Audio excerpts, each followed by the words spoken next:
On this day? In 1964, Phil Fuimana, the godfather of South Auckland,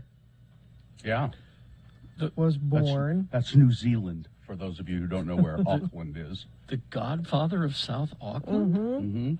Mm-hmm. He was apparently beloved. Oh. He founded that singing group there. I mean, it was just him and another guy, I think. But it's and his brother. Is it his brother? Yeah. OMC. Phil and Polly. OMC, which stands for the Otera Millionaires Club.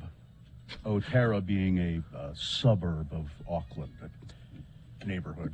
And let's put that down. That's as we start keeping track. In the yes column, a song I like, an opening good. Song I like. Katie, make a list. So no, I'll keep Katie, you can keep track, because Gina claims that I don't like any of the songs that we open the show with. So we'll just keep track of that, okay? You know, it's funny because we started playing that song. God, I can't even remember how old that song is. It's 95. Came out in 95, yeah. And all of that information that you guys just gave me is more than I ever knew. Yeah, me too. About that guy or we that didn't song. have the internet back then, Carrie. I just played the record and went, that sounds cool. That's it. That's all Yeah. There's no Wikipedia back in 95. I didn't have any of that info either, but I just did it this morning. Wow. Look at that. There's no excuse for not knowing anything today. Do your own research. Is that what you're telling me? Everything is there. There's no reason to not know anything. Those of you who are questioning the existence of God, there's a reason to not really know. There's a funny comedy bit by a comedian named Pete Holmes, who he talks about how we used to just not know things. And he said, like, it would just occur to you one day, like, I wonder where Tom Petty's from. And you just would not know that. That would never occur to me. And he said, and you'd go to work and you'd ask people at work, do you know where Tom Petty's from? And everyone would go, you know what? I don't know where Tom Petty's from. They would go, who cares? I feel like maybe the South, but I don't know. And he said you would just not know until one day you'd run into somebody with a Tom Petty T-shirt on, and you'd go, "Hey, you know a lot about Tom Petty, and do you know where Tom Petty's from?" Then you would finally know. Was the point of that comedy bit that we were okay not knowing things? That it was a good thing to not know things. That was a healthy way to be, to just not. It was okay to just not know things. I'm beginning to agree with that. You know what I take from that is that Pete Holmes was too damn lazy to go to the library or something and look it up. If he really wanted to know, that takes time. If he really, really wanted to know, he could have looked it up. Because the point is, that's not the kind of thing you bother to go to the library for. It's the kind of thing where you're holding your phone right now and you go, yeah, where's Tom Petty from? And you look it up, and in a minute, or a couple of seconds, you know it's Florida. Apparently, he wanted to know badly enough that he asked everybody at work, and then he saw a guy with a Tom Petty T-shirt on, and he went, oh, thank God, I can finally find out. You know, he could have just written to Tom Petty's fan club if he really wanted to know. No, but there are things like that we probably don't even realize that we do almost every day. Absolutely. With our phone, we're like, yeah, what is that? Oh, okay, now I know what that is.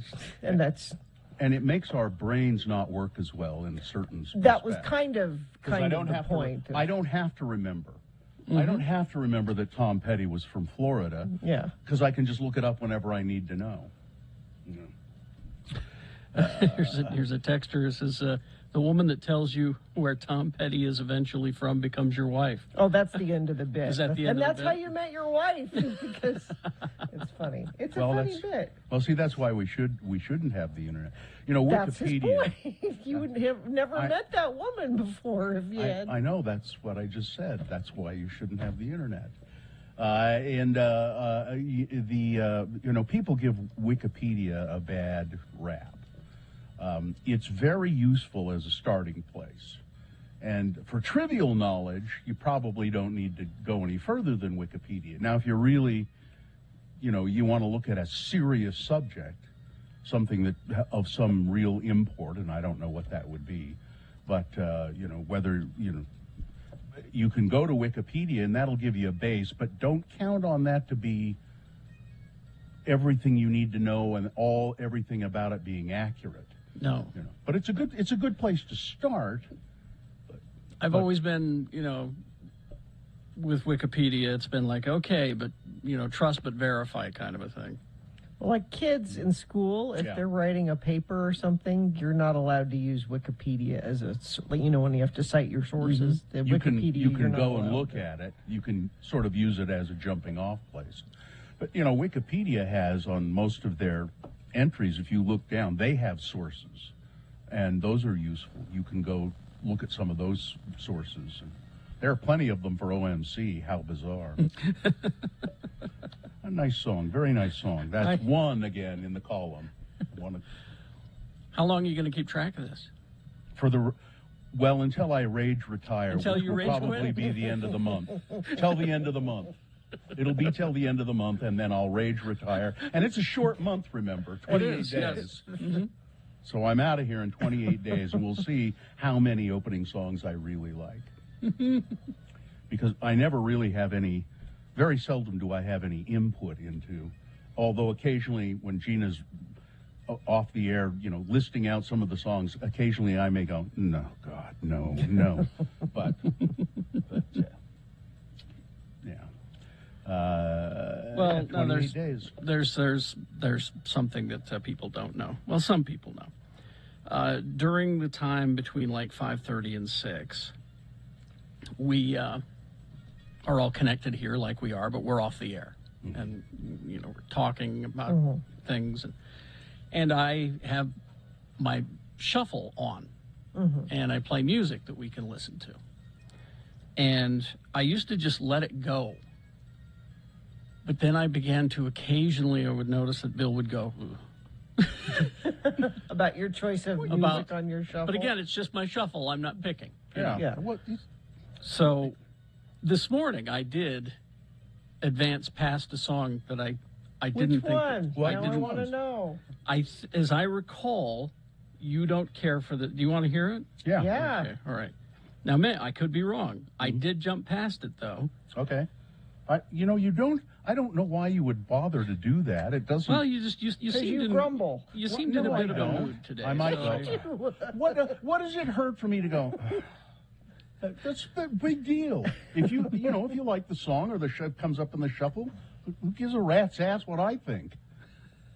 We want you to start off the day on a good foot and not on a foot. I'm having a little trouble here. Just there. Yeah, I think it's interesting that you would do that. Skip past the ones that you think I don't like. To give you any more reasons to be in a bad mood. No, listen. You want 28 days. Overjoyed? Yeah. That's it. Why wouldn't he like this song? I don't know. It was just a. It was like my spidey sense went off, and I went. Oh, it's Stevie Wonder. Yeah. You've never skipped Stevie Wonder, That's Kerry fine. Jackson? Oh, okay. That's fine. I don't. It's not my favorite Stevie Wonder song by any stretch, but it's all right. Now, if it was Ebony and Ivory, I don't have that one. Get that off. I don't have that one. But they live together in perfect harmony. Yes, they do. All right, then I won't skip any more. Any others that you can think of? That I have skipped? No, Yeah. that's what I'm saying. Usually I don't, but you seemed kind of in a mood today, so I thought, well, I just. I just wasn't talking. Is that why you think I'm in Sometimes kind of a mood? we can't tell, yeah. Yeah, it's hard to tell. I was trying to look something up, actually, then I couldn't find it. See, the internet. Tom Petty's from Florida. No. That's all you need to know. I have been watching that Cosby documentary from Kamau Bell. We just started that. Yeah, it's excellent. We only got like 15 minutes in, but yeah, it's really good. We need to talk about Cosby, and it's on Showtime. And I think I saw, and I've thought the little bits of music that are in it, like the opening credits and little interstitial bits of music, and then the end of, and I keep thinking that's really good music, and then I think I saw in the credits Vernon Reid, music by Vernon Reid, oh which yeah, would be probably. Living Color. I thought, did I really see that? So I was trying to look it up this morning. Who did the music for We Need to Talk About Cosby? And I couldn't, just Googling that, I couldn't find it. So I don't know. Well, let's turn that over to our chat room. They're very good at finding that kind of stuff. So take it away, kids in the chat room. All right. All right. We will take a break. Check-ins, 877-602-9696. Yeah. Please call, check in, see if you can contribute to my rage, which will cause me to rage quit at the end of the month. If you'd like to see me gone by the 28th of February, 877-602-9696 would be the number to call and check in with the Radio from Hell show, or you can text 33986.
My little daughter, who is 4, she takes amusement in her father's flatulence.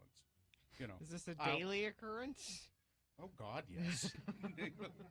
You know, and I use the dumb old dad jokes of, you know, it's a farting or it's a barking spider. Barking spider. And she'll always go, "It's not a barking spider, Dad. That's a foding spider." My dad Spider. always said it was a buck snort. Bucks. Oh, we'll have to try. Or, you know, or sometimes I'll say that bear's been following us around, or did somebody step on a duck? Yeah. Is the other one. Yeah. Hear that? Buck snort. Yeah. She likes the duck one too. But she also is occasionally flatulent. And I was lying on her bed with her, reading her a story, as I do fairly often, before she went to bed, and she just ripped. She ripped a good one, huh? Just ripped one. Daddy's little girl. Yeah. And I so said, like us. I learned it from watching you. I said, honey, that was... Did you high five her? High five! That was a loud one. And she said, it sounded like a door closing. She means like the creak of the door. And I said it did kind of, and she said, a door with rusty hinges. Ouch! I just thought she's creative. I thought that was the best. So, you know, our children are learning from you. So now it's just, you know, hey, did somebody close a door with rusty hinges? Somebody oil those hinges. I just thought that was the best. A door. Get with some a 3-in-1 oil on those hinges. So that was it. It's just one of those. Kids say the darndest They things. sure do. You know.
All right, 6:21. Let's get this over with.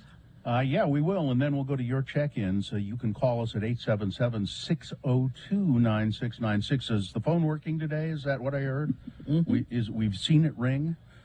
We don't hear it. We just see a light go on. That's yeah, let's begin. Start the new year by becoming a nurse. Nightingale College is a pioneer in online nursing education, blending online classes with on-ground supervised field experience. Virtual college, actual nursing. Learn more at nightingale.edu. Before we begin, Tom Brady made this comment yesterday on Sirius XM radio. He said, quote, "You never say never. I don't know how I'll feel in 6 months from now," end quote. But as of today, however, Tom Brady continues to be retired from football. The moon is 49.9% of full. It's about halfway, and it's on its way to being a full moon. We'll have a full moon on February 16th. The moon will rise today at 11:27 a.m., today being Tuesday. It's the 8th day of February in the year of our Lord Jesus Christ, 2021. And this is the morning show that has its share of disputes and squabbles, but we always resolve them with the help of French President Emmanuel Macron. Whenever we have a problem, we just call President Macron, and he comes by and helps us out. Yeah, actually, French is the official language of the Radio from Hell show. When we get off the air and we're having an argument, we have it in French. Yes, we all parlez-vous français, as they say. It used to be German, but even when we complimented each other in German, it sounded like an attack. So Angry, we switched to French. This is the Radio from Hell show, starring the Lords of Morning Radio, Monsieur Kerry Jackson, Monsieur Bill Allred, Madame Gina Barberi. Mademoiselle Katie, for short, is in our studio helping out. She's the producer, and she's great. And we also have, I believe, two mademoiselles. We have Miriam and Cameron Diaz in the producer's booth. So, All right. 877-602-9696. Let's go to Kristen. Hi, Kristen. Kristen, hello. Hi, good morning, guys. Good morning. How are you I'm today? just calling. Oh, good. I hope you guys are doing well. I just woke up, so. Okay. Sorry. And? Oh, hey, so I'll start it. I'm calling to let you guys know about my weight loss. I called in about a week ago telling you that I joined a weight loss challenge. Yeah. And what's the prize? There's a cash prize to whoever makes the goal. What's the cash prize? Yeah, I think we've got 22 people now, so it's $2,200. Wow. Okay, so how are you doing? I came in third of the weekly weigh-in. I only lost I lost a whopping 7.4 pounds, which is a lot for That's a week. a lot. In a 7 week? pounds in a week Yeah. is a lot. That's scary too much. Probably not healthy, you know. Well, so the number one lady lost like 18 pounds in a week. that's a Sounds like she she's cut off a cheating. limb. Yeah. I know. What was the old? I don't know what she did. What was the old joke? But congrats. How to get rid of 10 pounds of ugly fat? Cut off your head. Yeah. You could get rid of like 200 if you just got a divorce, but Whoa! Nice one. Well, keep says a at single it. person. It's Yeah. all Well, thank you. It's winner take all, right? There isn't a first, second, and third or anything like that. I think there might be a first and second, but I'm going for the gold, so right. there's only one winner. Now, Good we're luck. all winners, right? Yeah, Thanks, exactly. guys. Keep us posted. All right, Kristen. Yeah, Bye, Thank you. Kristen. thank you. Bye-bye. Let's go to Emily. Hi, Emily. Let's check her Emily, in. comment There we allez-vous? Très bien. Thank you. go. Well, Bon. Hey, so I called because my Uncle Ned called in last week, and my cousin, Nicole, who also has been listening probably longer than me because she's 6 weeks older than me. Yes. We call each other twins. Anyway, I told her I would call because we want to be the biggest family that listens to radio from now on. We want you all to know it. So there are 3 of you at least. Are you pulling anybody else into that group? I don't know, but if someone beat 3 so far? I don't know. Not officially. We haven't been keeping track, No. but now we will start. It's starting with you and your family. What is the last name of your family so we can call you the... Well, call us the Christiansons. Christiansons. I'm not a Christiansen, but that's the family we're from. So. Where does that? Ned is a Christensen. Is that right? Ned is a Christiansen. So Nicole's maiden name is Christensen. Okay. Yeah, and that was our beloved grandmother's name. So Okay. So the Christensen family they think they're maybe the biggest family to listen to us.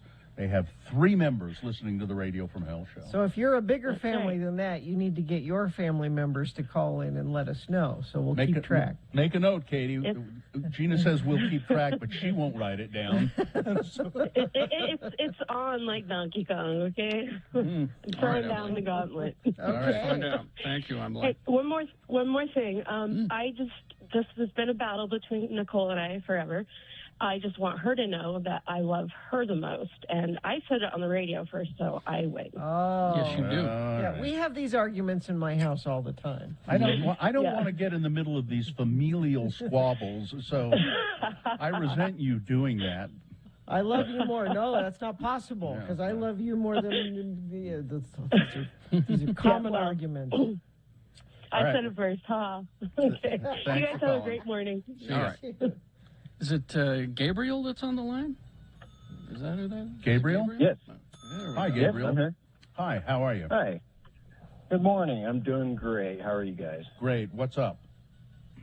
So I just wanted to say, first of all, thank you for waking up with me. I'm going to the gym for the first time in a long time. I've had a battle with alcoholism, and I feel like I have a new lease on life. I am sober now for 2 weeks, which is pretty good for me after a lot of things that I've been through. And I'm just looking forward to the future, and I just love waking up with you guys, and you guys just always give me a good smile in the morning, and I'm just feeling positive, and I want that positive energy to be out there. You know, Gabriel, I feel it. I feel the positive energy. This is good. You're in a good place. Gabriel, it'll be interesting for me to know, though, as you continue now to listen to the show sober, is it better sober, or was it better when you were drunk? That's what I want to know.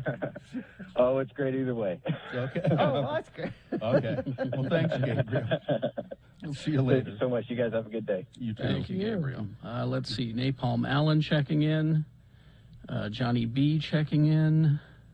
Hello, lords and lady. How do you all wake up so early? I'm a greeter at Riverton Hospital because of COVID, and I signed up for the 6 a.m. shift. I've done it a few times before, but every time I'm like, why? It's so early. Usually wake up 8:30 or 9 and get the end of the show, except on Mondays I get the whole show. I guess best part of the whole show today is I get to listen to the whole show today is the best part. Have a good day. We use alarm clocks. That's how we get up. And, let's see. Actually, alarm phones, I should Teacher say. Emily checking in. Metal Shop Mark. Not a cat checking in. Not a cat. Rage quitting for me is just growling myself to sleep. But not a cat. But not a cat. And yes, everyone is like, it's virtually impossible to lose 18 pounds in 1 week. I'm suspicious of that. Someone's cheating. Someone is cheating. Yeah, that's not, Traffic, Gina, please. Let's see if anyone's cheating out on the roads. I don't know how you cheat on your commute, but maybe you're running red lights. That's how you cheat. Signal problems all directions, Washington Boulevard, 30th Street in Ogden. Treat that as a four-way stop, but no accidents to report. Perhaps you have something to report. You can do that via text at 33986, and I'll pass it along. Want to remind you we've got our X96 5 Days of Valentine's Day happening. Today sponsored by the Eccles Theater, live at the Eccles presents Slash, featuring Miles Kennedy and the Conspirators, which will be awesome. One night only, Tuesday, February 22nd at Eccles Theater. All right. Thank you very much. We'll take a break. We'll be back. Don't forget at 7 o'clock, the Valentine's contest that Gina just told you about, and the Utah Word of the Day. It's the what is it today? It's Mayor Criddle has the State of the Union. State of the City. Mayor Mona Dawn Criddle is got the State of the City address. How is Mona City doing? As the mayor, it is his responsibility to address the citizens about how things are going. All right, I look forward to that. Haster Games at 6831 South State Street, or you can go to hastergames.com. They'd like it if you went into the place. They've been there for quite a while. And not only do they specialize in your Pokemon, Magic the Gathering, miniatures, Dungeons and Dragons, and all of that, but they also have a large selection of just regular old family games that you can gather around the kitchen table and play. Some of the new products in stock, the pre-release for Magic's new set Neon Dynasty is just 1 week away. It'll be taking place on Friday, February 11th, as well as Saturday, February 12th, both at 5 p.m. And players are encouraged to register for the tournament early by either visiting the website, hastergames.com, or going into the store, 6831 South State. This event is the first chance for players to get their hands on new cards. It's going to be great. Also, 1 week is the pre-release for the new Pokemon set, Brilliant Stars. That event will take place on Saturday, the 12th at 11 a.m. Just like with Magic, it's an exclusive first look at the brand new set. It'll be equally as fun. Releasing to the public this week is the Critical Role book. I'm going to say this wrong. Tal'Dorei Campaign, Setting Reborn. This book is a definitive source book for bringing the locations, people, and creatures and characters of the Tal'Dorei continent into the role-playing games. Quantity for this book is limited, so get a copy before it's gone. Haster has it, 6831 South State Street.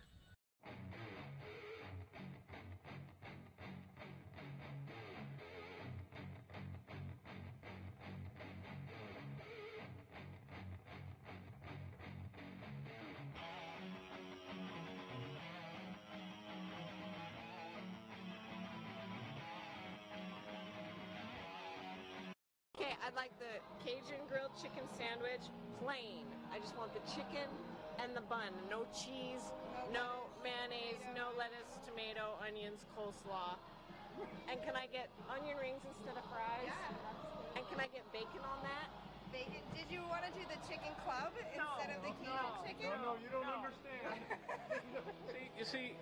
What was your name again? Kristen, you see, this is not a radio bit. You need to know that this is the way she really is, and no one believes us.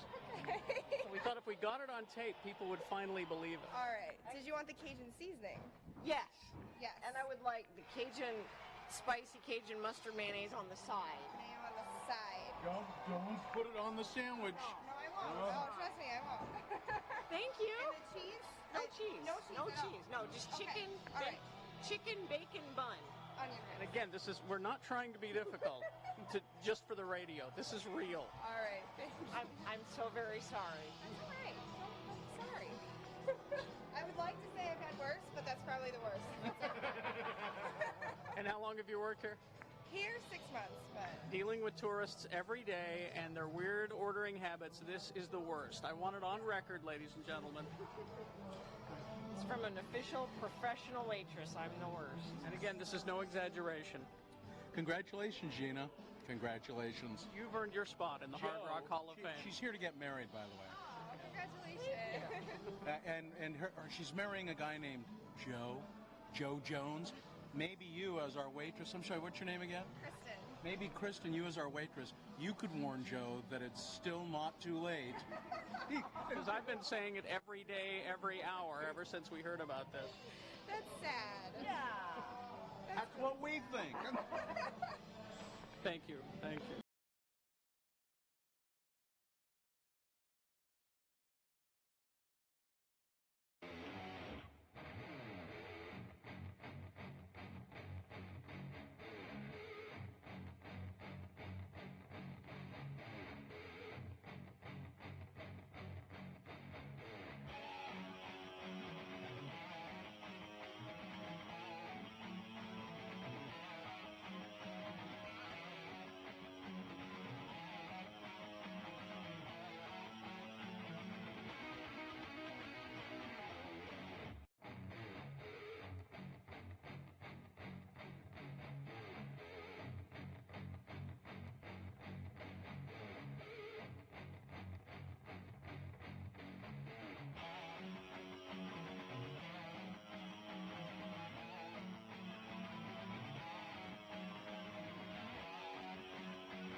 Okay, 6:38, and it is. All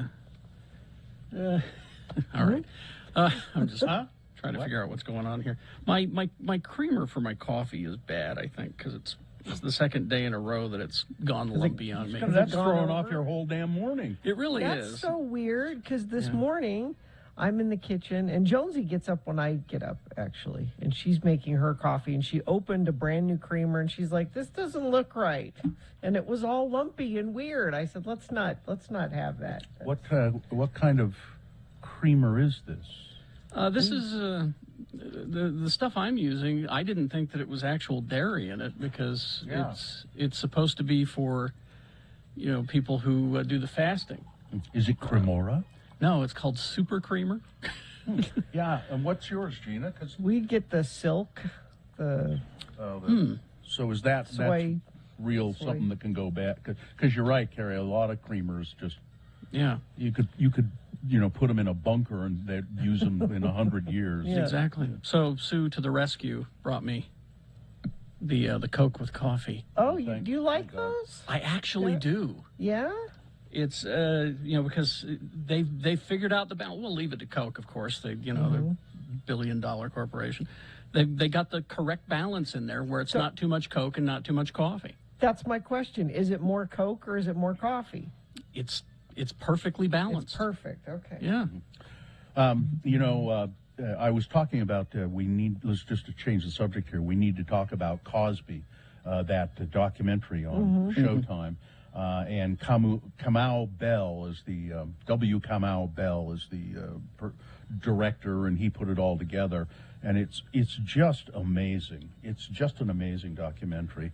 Can I sponsor your gushing? Yeah, you don't need to ask. I'll just pause and you do it. Okay. Okay. You don't need to ask my permission. Just sponsor it. Get to Strong Volkswagen during the Sign and Drive event. All you need is a signature, plus you get a lifetime warranty, no charge. Get details and unlock stronger pricing at strongvw.com. So he does an amazing thing in this documentary series. We need to talk about Cosby. While he's interviewing people about Cosby, some of them are the women who brought allegations against him. Gloria Allred, the feminist attorney. But then there are people who worked on the Cosby Show, some stand-up comedians, just a variety of people. Now, and what Kamau Bell does while he's talking to these people, and he's talking off camera, and he'll ask them questions, and sometimes you hear him ask a question, sometimes it's just their responses without the question.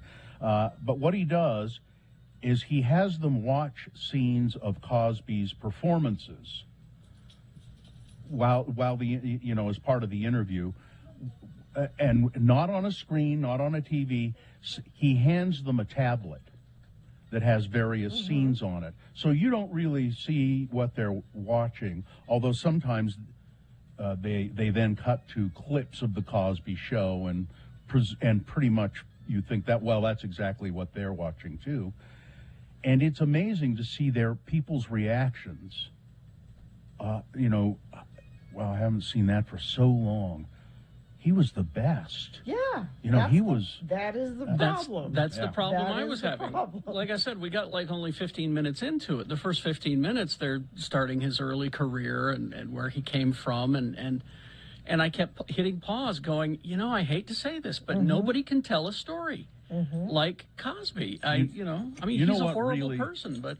Yeah, you know what the problem really was? Not that he was so good. The problem was that he was so good over the years, and I should let you watch the documentary, but this is kind of it's the story it tells. He crafts such an image for himself that he is the perfect father. He has the perfect family on TV. He has everything going for him. He's funny. He's charming. He's everything. People look up to him. Particularly black families and black people are just like, wow, this is the first time we've ever. He was incredibly powerful, and he got away with stuff that people knew he was doing, and they didn't say anything because he was so powerful. It's just a chilling. I can't. I'm really interested to see how it ends. I'm going to watch it. But to go back to what Carrie was saying, it's hard because I have so enjoyed his stand-up, and I have so enjoyed things that he's done, and it sounds like, Bill, what you're describing is even people that had horrible things to say about him would look at it and go, Still yeah, good. but that's really funny. It is good. That's what they do this when he does it. So Cosby. This is all these young comedians have now come up. Richard Pryor and Eddie Murphy, and they're killing it. So Cosby decides he's going to do a stand-up special, like they are. This because they sort of invented. I forget who was the first person to do it, but George Carlin was among the first. Like HBO did comedy specials. So Cosby said he was going to do one. And they have comedians and other people watching parts of it. And Kamau Bell himself? Is that the... Yeah, Bill Cosby himself. And like one of the comedians goes, look at this. I don't know of anybody, any other comedian who could sit in a chair. That's all he did. Well, he did do other things during it, but he did spend a lot of time in the chair. Sit in a chair. He's got the microphone resting on his knee, and he's just brilliant. He's telling stories, and he's brilliant. No, just the go-karts bit. I always go to the go-karts bit. He tells a complete story, and he tells it so visually.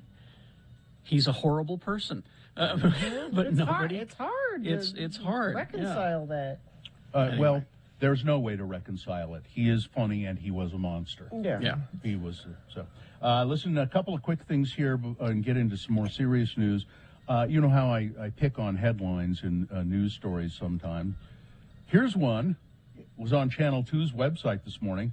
Scarlett Johansson and Colin Jost reunite for Super Bowl commercial.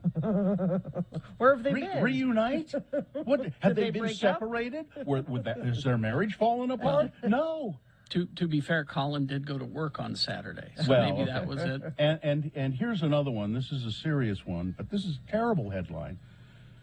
Newborn strangler found dead in prison cell. A newborn strangler? Worded. A newborn? No. Yeah. It's someone who strangled a newborn. A horrible story, but please think about what you're writing. Utah's positive case rate for coronavirus. The Department of Health reported 5,504 new COVID-19 cases, 18 additional deaths from over the weekend. Great news. New York deer, the white-tailed deer population, are infected with Omicron. So the deer they go into people's backyards now. They're saying, well, the deer in your backyard might give you the virus. So you no better, kissing deer. Yeah, don't do that. No cuddling. This just came through, this news story. The Pope who retired, Benedict. The bad Pope. 2 weeks after a report found that retired Pope Benedict had mishandled at least 4 cases involving the sexual abuse of minors while he was an archbishop in Germany decades ago.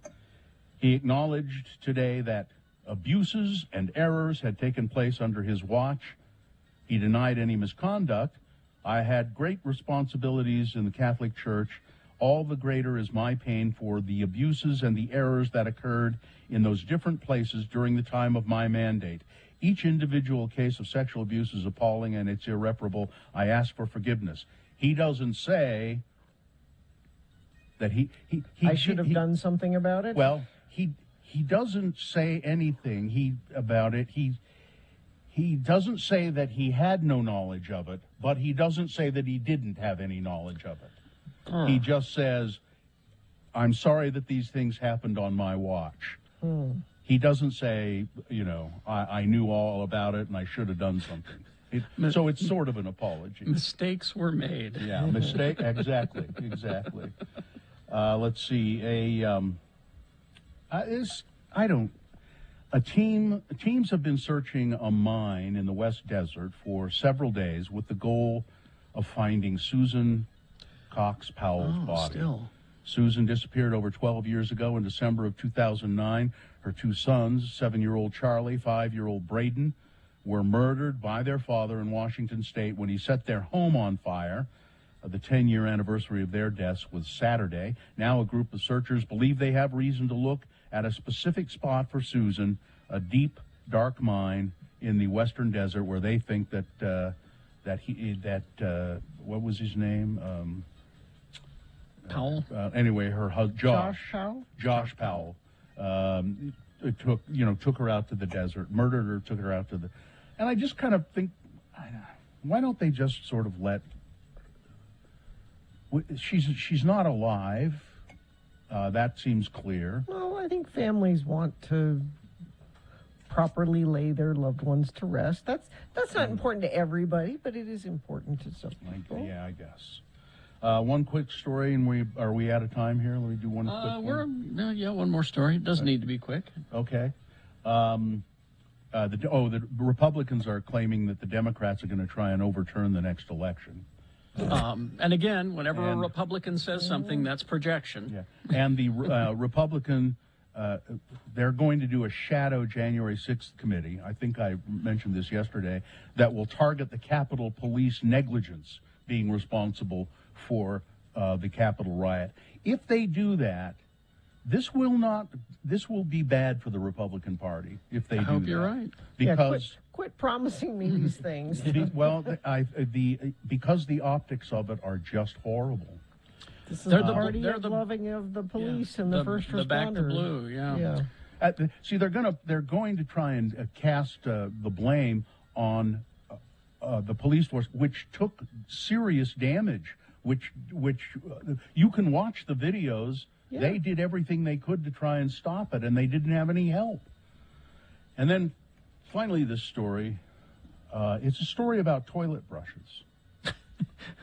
And I saw it today on one of those, clickbait things. And it says, toilet brushes that are so good looking, you wouldn't mind having them in any room of your house. No. That's not true. No matter how good they look, that's just not true. I don't want a toilet brush in the kitchen. Nope. Or in the bedroom, or in the living room. I just don't. It looks like a flamingo, though. Yeah, no. No, I'm sorry. It's a toilet brush, okay? All right, that's it. Sports weather traffic.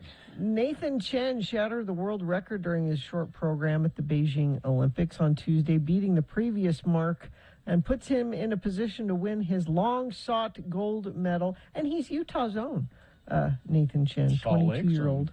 Yeah, so that's exciting.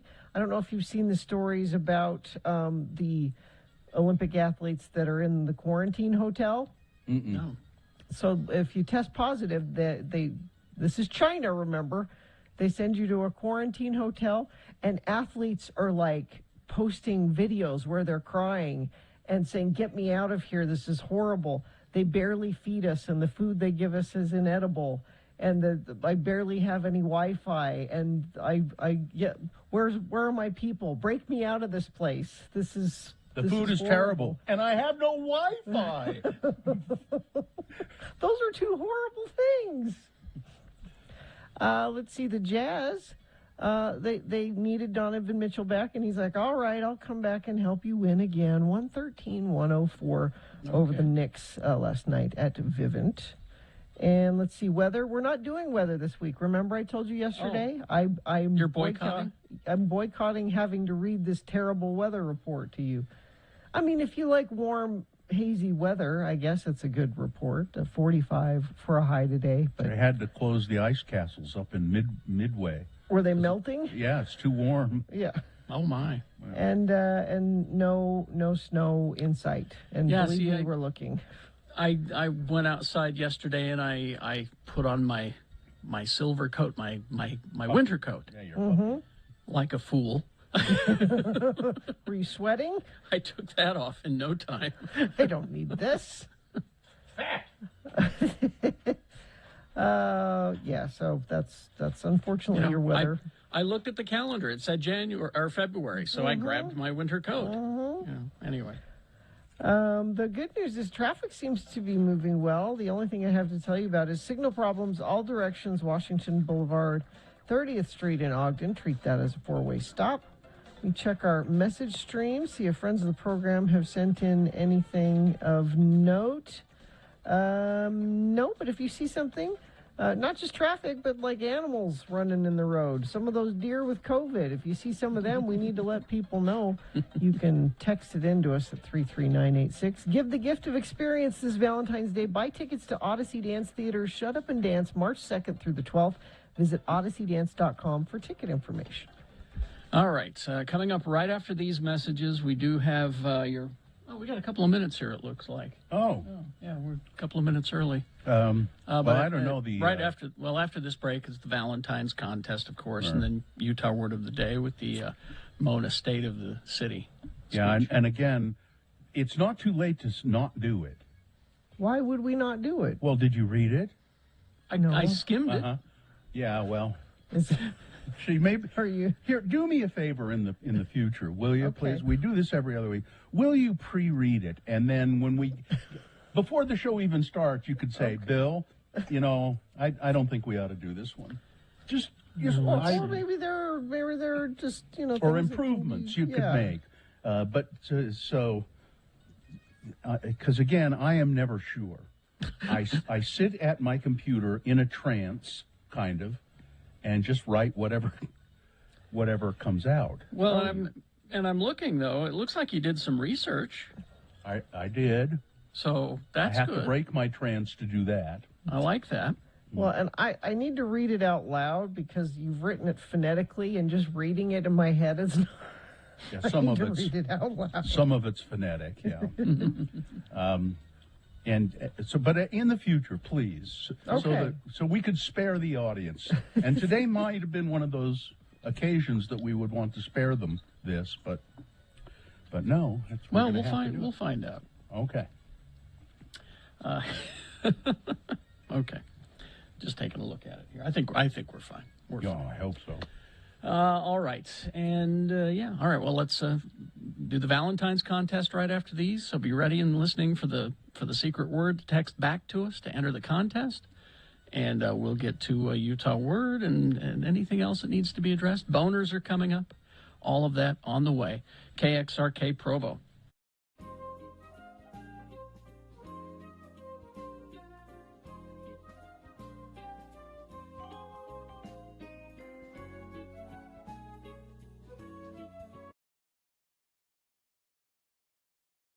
Stick. Spell it with me now. S-T-I-C-K. And now we'll use it in some dialogue between our two Utah friends, Elder LeGrand Dunn Jr. and his wayward friend LeVar. The boys have gone to a local building supply store for plumbing fixtures. Let's listen as a conversation ensues. Again, the word is stick. I think you're going to need a few different things to fix up your problem, LeVar. Just a tube of caulk ain't going to do the trick. Well, I'll take your best advice on this job, LeGrand. I mean, that toilet's got to where it's leaking so bad, just putting towels around the base ain't holding back the flow no more. I mean, it worked for a couple of months, but this morning I was ankle deep in water, clear out to the kitchen. What do I need to buy here? Well, first off, you're going to need a wax seal. And then you're going to need to replace that float ball thingy. And then caulking around the base should finish you up. Well, I guess they should have all that stuff here to Chris and Dick. Should have. Them two guys know how to stock hardware. Oh, you know them? Oh, yeah, sure. They're around here all the time. Oh, look. There's one of them now. Well, who is it? It's Chris? No, Stick. The guy with the beard, Stick? No, the guy in the Oshkosh overhaul, Stick. The guy with the beard ain't nobody. Hey, LeGrand, look. What? Look, he's celebrities shop here to Chris and Dick's. Look over there, KSL people. Stick Norris. It's not him. Oh, but it's Stick's co-worker, KSL people, Bruce Lindsay. Yeah, Bruce Lindsay. Hey, how come he has a different last name than his dad? Why ain't his last name Norris like his old man's?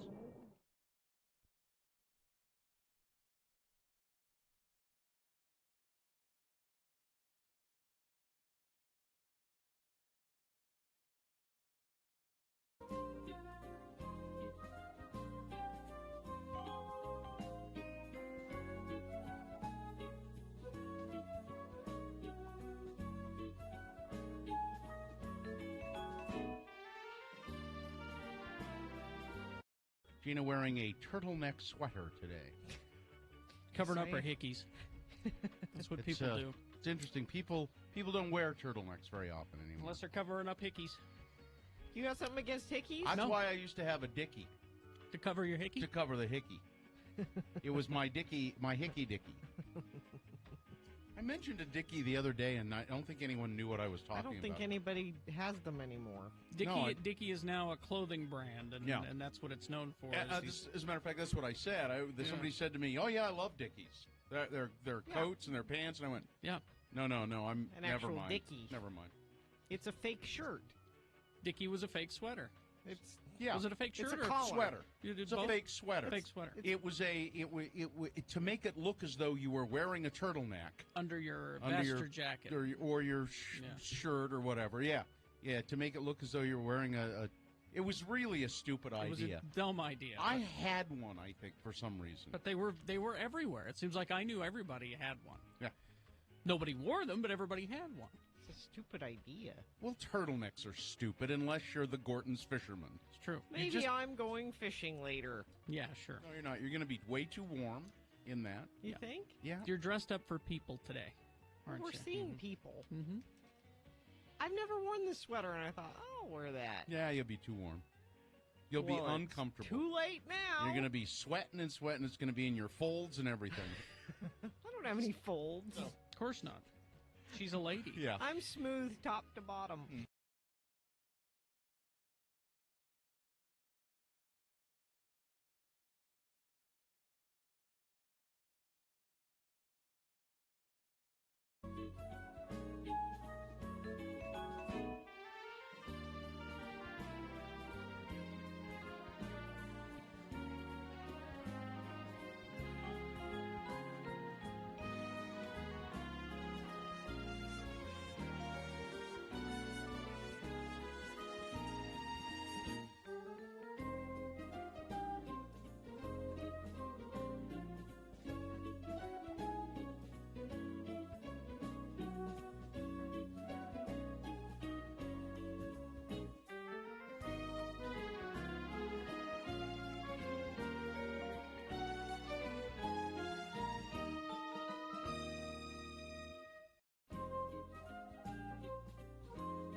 Is that Righteous Gemstones? Righteous Is that what it- Gemstones. Yep.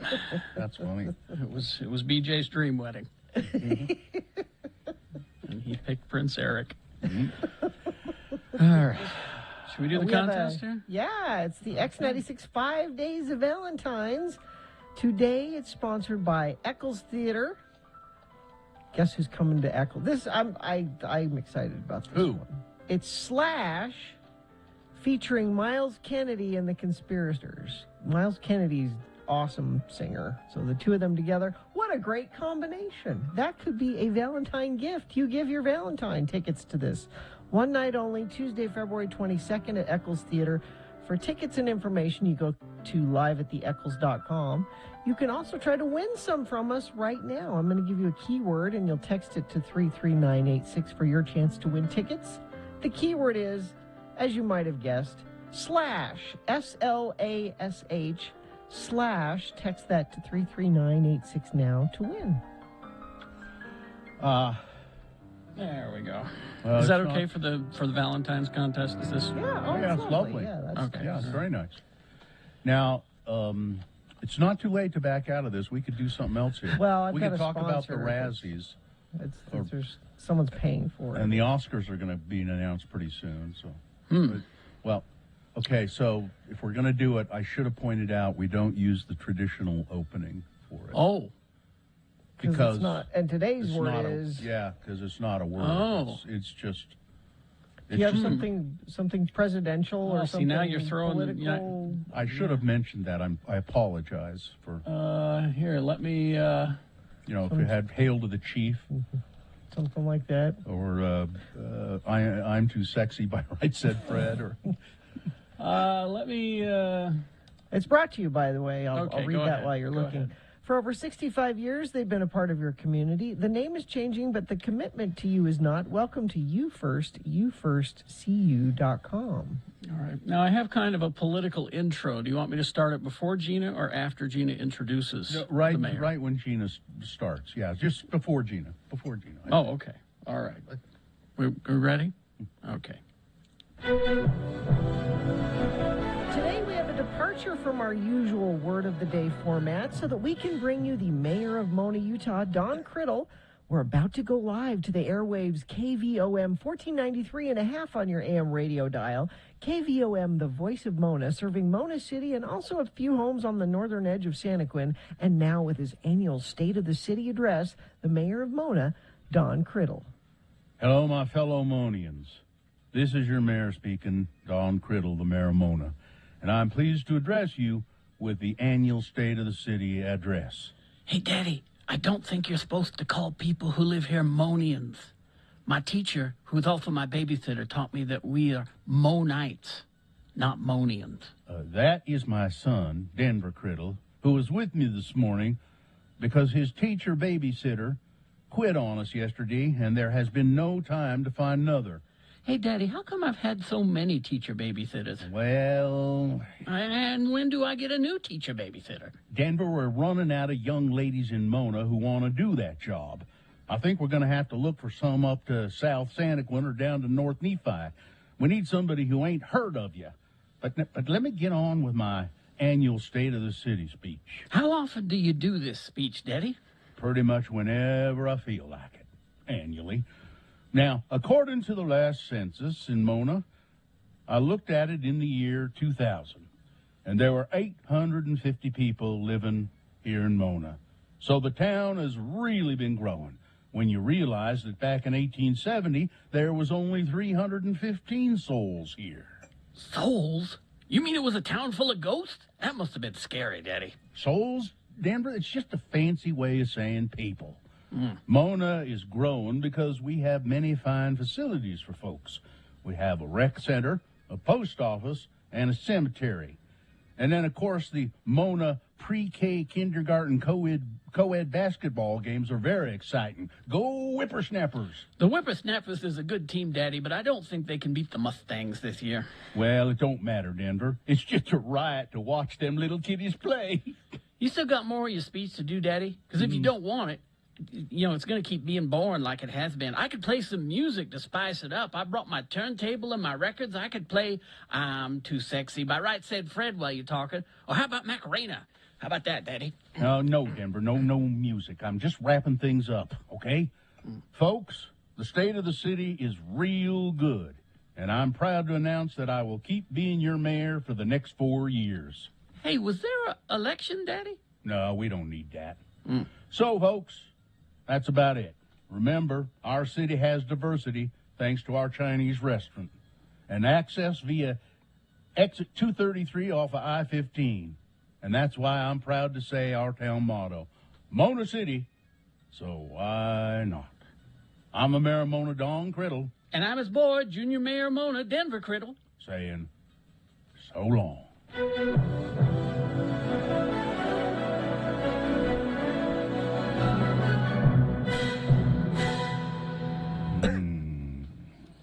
Seems like everything's up to date in Mona City. That's...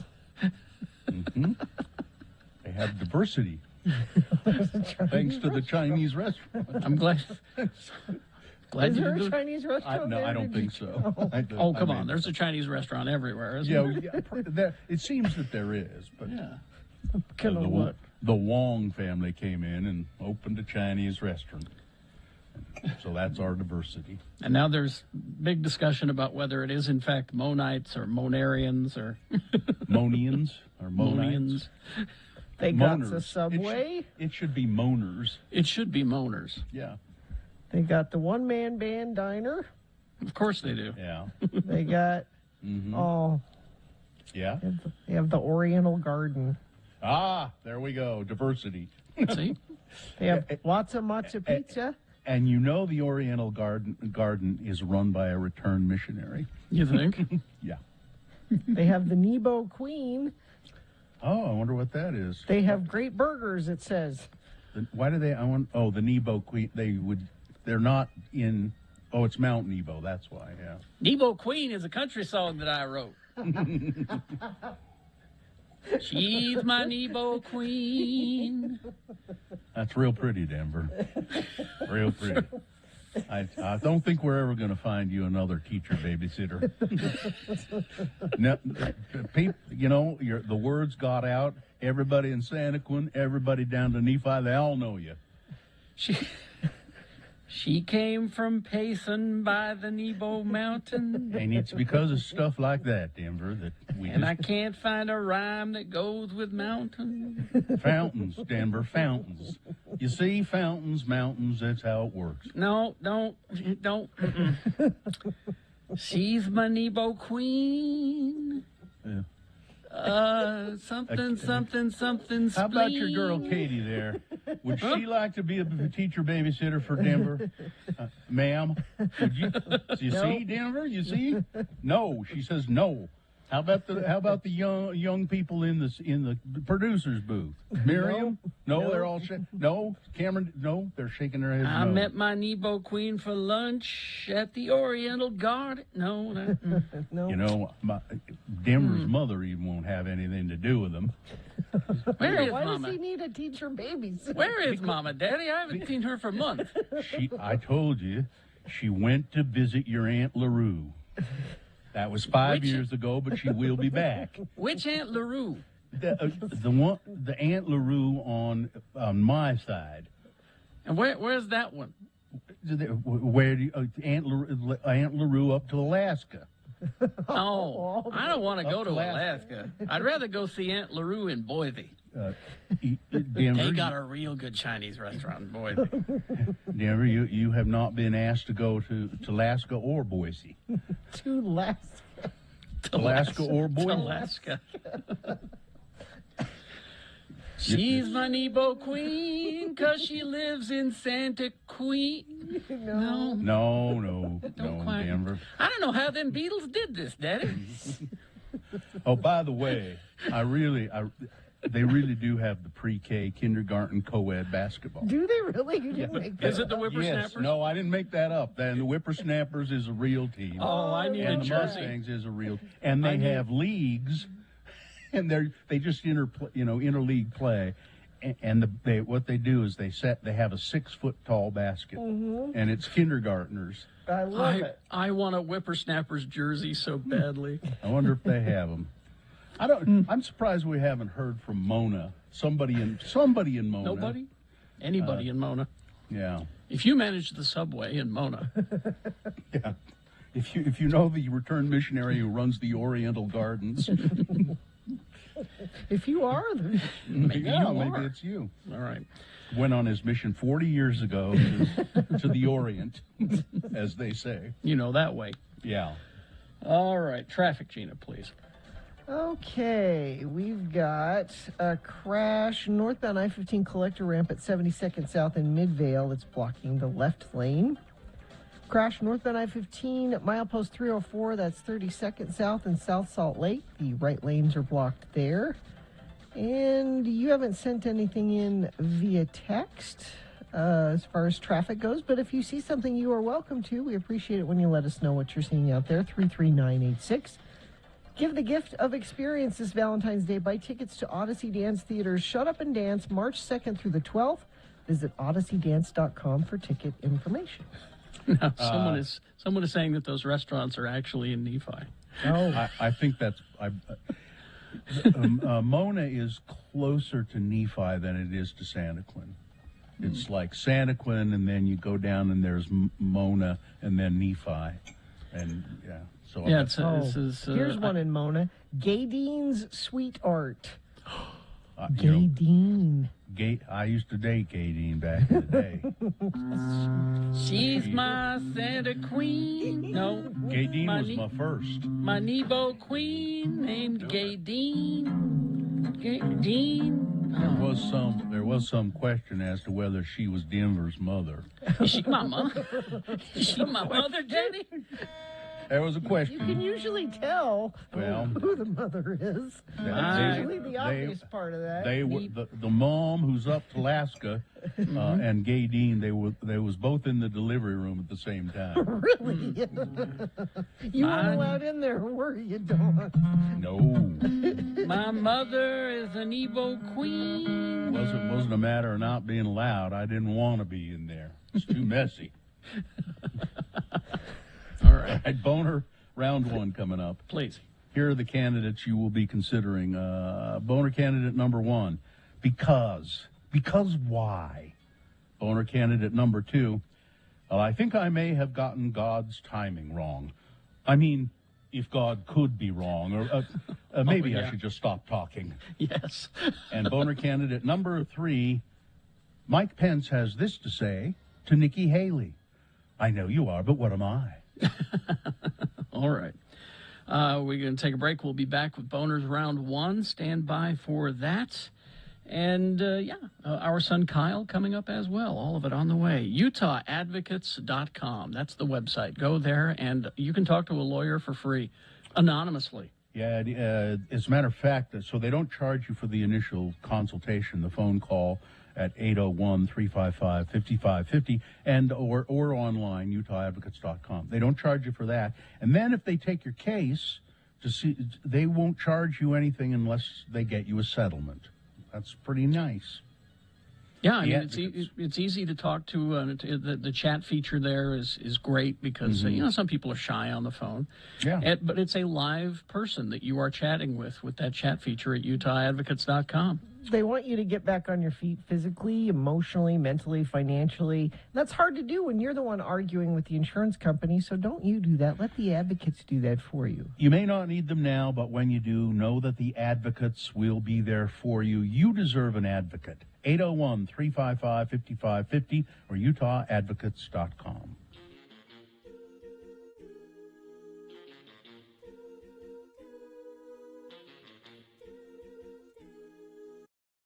Dear Carrie, Bill, and Gina, although Gina wasn't here when this happened, I don't believe.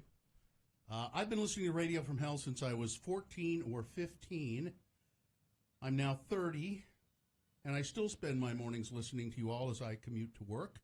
I value your opinions, and for the most part, I share your ultra-liberal way of thinking. I often find myself quoting you when discussing politics or even just life events. It would be safe to say that I'm a loyal fan. However, one of my biggest pet peeves continues to pop up on the show, and I can't take it anymore. I'm a millennial. I was born in 1988, the heart of the millennial generation. Over the years, the term millennial has become an insult or comedic point for many, including myself. We are the generation of participation trophies and lackluster work ethic. Where my issue falls is this: the constant misuse of the term millennial. A millennial is anyone born between 1981 and 1996. So, yes, producer Katie is definitely a millennial. And the segment where you asked her all of the nostalgic questions was quite funny. But looking at the years that millennials were kids, you wouldn't think it's that odd that a millennial would know what you were talking about. I mean, I could easily answer every one of the questions. It wasn't that hard. Perhaps I'm wrong, but it seems that you all think a millennial is much younger than they truly are. For the most part, millennials are in their late 20s, early 30s. We are the children of the late 80s and 90s. So it says, yet every other episode or so, there's a comment from you all about millennials and what we don't know. The breaking point was on the 17th when Bill made a comment about millennials getting into the TV show The Office. For the love of God, Bill, millennials were watching The Office when we were in junior high and high school. Maybe it's just silly of me to get so worked up. It is. But millennials didn't eat Tide Pods. So fault us for our real mistakes. I love you all. I'm just annoyed by this. Probably I'm entitled, emotional, and a millennial. Love always, Molly. Well, Molly's right. So I looked it up. The generations. They name each generation. I feel like I've read conflicting things on when the millennial ends and begins. So if she is correct, and you confirm that, then I'm a millennial too. I'm an older millennial, but I would still be a millennial. Here's what it is. Some generations are known by one name only, as like baby boomers. Okay. That's what I would be. Names for other generations is a matter of some dispute among experts, but here are some of the things that we agree on. There's a chart at x96.com/live. Okay. Here's how Will and William Strauss, they're demographers, describe millennials. Millennials would be between 1980 and 2000, also known as Generation Y. Okay? Okay. So let's... 80 to late 90s. All right? Yeah. Let's see. So people from 2000 to the present would be known as either the silent generation, the new silent generation, or Generation Z. Okay? But so then there's another one, the Population Reference Bureau. They have a little different, so there are different ones. But generally, millennials are between 1980 to 2000. To late 90s, yeah. Yeah, and that one is pretty set in all of these. But then there's, the silent generation, the baby boomers. That's 1946 to 64. Generation X, that was 65 to 79. And millennials, then they're calling the present new silent generation or Generation Z. So, but she's right, millennials, we just have I have the tendency to think anybody who's really young is a millennial, and that's not true. From now on, you're all young'uns. Gen Z. There you go. Yeah. You're young'uns. That's the title. That applies to everybody. Young'uns? Young'uns. Okay. My dad would say.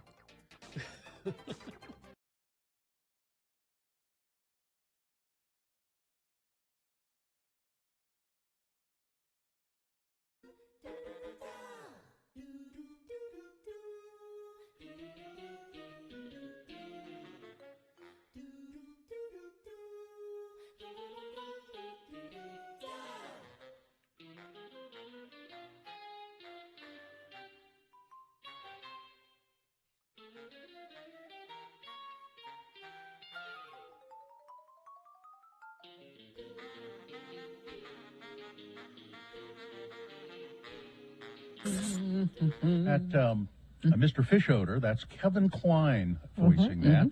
And I just was sitting here thinking, Kevin Kline was a pretty big star.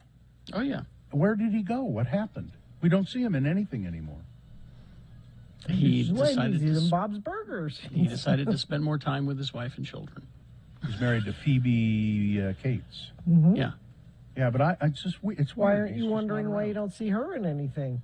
Why are you just wondering, maybe they just are enjoying each other's company and them spending their money that they have because they're Phoebe Cates and Kevin I guess Kline. if you were married to Phoebe Cates, or conversely, if you were a woman married to Kevin Kline, you'd be really happy and not care about anything. Yeah. Well, I wish there was a way to find out what Kevin Kline is up to. Unfortunately, there is no way. No? Oh, well. Nothing we can do. I'd like to find out where he was born and if he knew Tom Petty. Nope. No way to know. Yeah, okay. Just have to wait for somebody to... Yeah? Well. Anyway, time for round one of your boners. Here we go. 3 news stories. These are examples of bad, stupid, or funny human behavior. And you will decide with your votes of these 3 candidates which one is the worst. Which one deserves to go forward to Boner Fight and possibly become Boner of the Day? Winning here secures it a spot in Boner Dome and gives it a chance to be Boner of the Day. Round 2 happens at 8:20. We'll do this again with 3 more candidates. Get another winner there. Both winners go forward. Boner fight happens at 9:20. That's when you'll vote for Boner of the Day. Right now, we got to set the thing in motion and get a candidate from this round 1. 2 candidates now, a third coming up in a bit. Once you've heard all 3, then you'll vote. And one of you lucky random Boner voters will receive a trip to St. Louis, Missouri, the birthplace of Kevin Kline. No. Did you find somebody with a Kevin Kline T-shirt and He's ask him right where he was here. from? We're getting married. A Boner T-shirt, actually, is what you could win. You know, the Oscar nominations will be out here pretty soon, but the Razzies have already been announced, and I could give you a couple of those if you'd like. After we do our boners? Yeah. Okay. Boner candidate number 1 is because why? There is no rhyme nor reason to this, I don't think.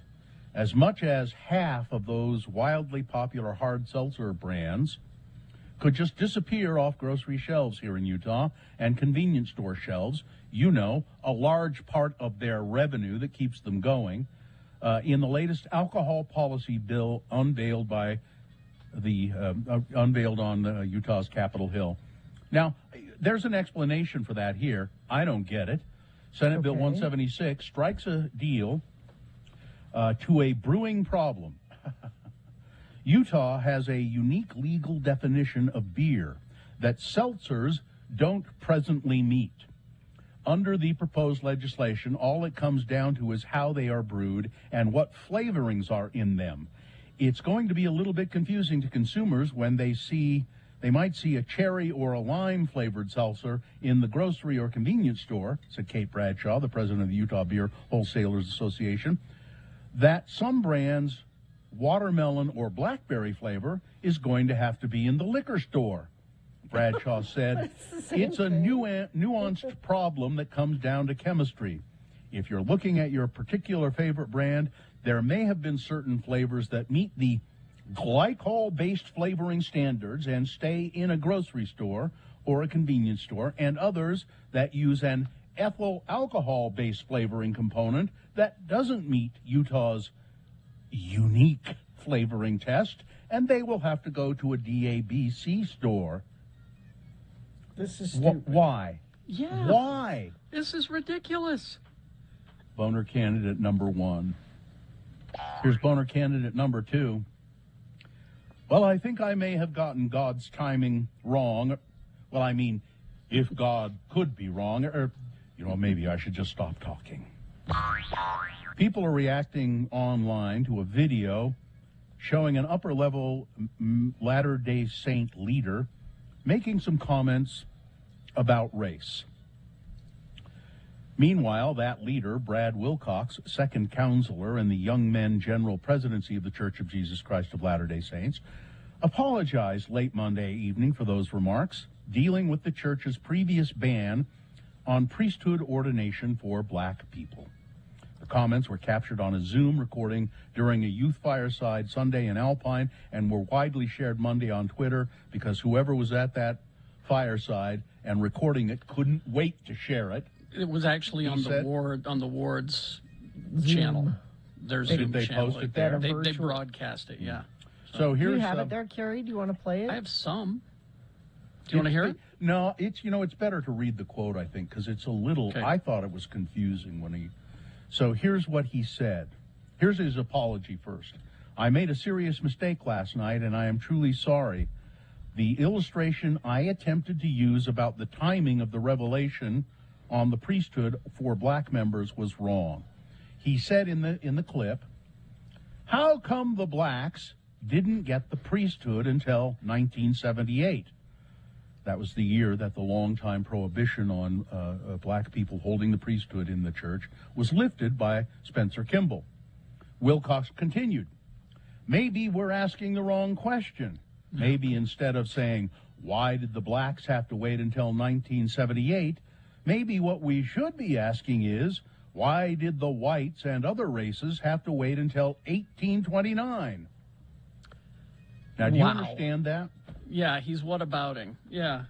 He's saying, So during the year 1829, according to Latter-day Saint teachings, the priesthood was given to Joseph Smith, the founder of the church. So that was in 1829. And what he's saying was the human race had to wait until 1829 for the priesthood to be bestowed on someone, Joseph Smith in particular. So, I mean, comparatively, the black people, they didn't have to wait that long. That's what he's saying. That's what he's saying. And it's ridiculous. And there were a lot of things he said in that speech that have got people very upset. Yeah, because he goes on to talk about, it sounds like he's trying to get people to not leave the church, is what he's... Kids, stick around. That's what any speech in the church is these Kids, days. please, stick around. If you leave, you're a wimp. Don't be a wimp. Stick around. It was what I got from it. Yeah, there were a lot of... And he went on about how the church is the whole piano, and unless you have the whole piano, you can only play with certain keys, so you're only playing chopsticks. Yeah. It was misogynist, and it was... Listen to this part of his apology, too. This will seal it right here. All right. I recognize that what I had hoped to express about trusting God's timing did not come through as I intended. To those I offended, especially my dear black friends, I offer my sincere apologies and ask for your forgiveness. I am committed to do better. The ward or stake or whatever it is took down the video because it blew up. But you can find it on Twitter because it's Twitter, of course. Yeah, his name is Brad Wilcox. And he teaches at BYU. Did I read that right? I don't know. He's in the first presidency of the church, so I don't. That's probably his job. Yeah. He's a president of the young men's group in the church. Anyway, coming up in a moment, boner candidate number 3. Pence has this to say to Nikki Haley. I know you are, but what am I? All right. Now, I do have the Razzies, as I said. Okay. You want to hear some of those, or should we just wait for the Oscars? The Oscars are they've already started releasing them. Oh, they started listing them? Yeah. Well, maybe we can get to those in a little bit. Are you searching for Pokemon? Locally owned Haster Games has the best selection of Pokemon, Dungeons and Dragons, Magic, and more. Shop online at HasterGames.com or visit the store 6831 South State. Curbside service is available. So I'll just read a couple of these Razzies quickly. And the Razzies are the Raspberry Awards, and they're awarded to the worst. Yeah, the Raspberry. The worst. So the worst picture, I won't give you, Diana the Musical. I don't even on know Netflix? That. No. Infinite, Karen, Space Jam, A New Legacy, The Woman in the Window. I don't know most of those. Worst actor, Scott Eastwood. That's Clint's boy. Let's see. LeBron James in Space Jam is nominated. Mark Wahlberg in Infinite. Worst actress, Amy Adams, The Woman in the Window, which I don't know what it is. Megan Fox in Midnight in the Switchgrass. That sounds great, doesn't it? Nope. Worst supporting actress, Amy Adams in Dear Evan Hansen. Oh, she gets 2 nominations. Worst supporting actor, Ben Affleck in The Last Duel. I kind of want to see that movie. Isn't it Affleck and Matt Damon? And it's Adam Driver. Yeah. And it's, what's his name, Ridley Scott? Or his brother directed it? Yeah. Apparently it's kind of rapey. And then Bruce Willis has been nominated for the worst performance in a 2021 movie special category, everything he appeared in. So he's nominated like 8 times. Yeah, he did like 8 movies last year. Yeah, American Stage, Apex, Cosmic Sin, Deadlock, Fortress, Midnight in the Switchgrass, Really? Out of Death, and Survived the Game. Haven't heard of one of those. No. Well, he's got alimony and child support. And because Nick Cannon now has 8 kids, fathered 8 kids, someone gave him a present. It was a condom vending machine. Really, one of his friends said, "Here, you need this." A little late. Yeah. Well, I know maybe he would have gone for 8 more. Who knows?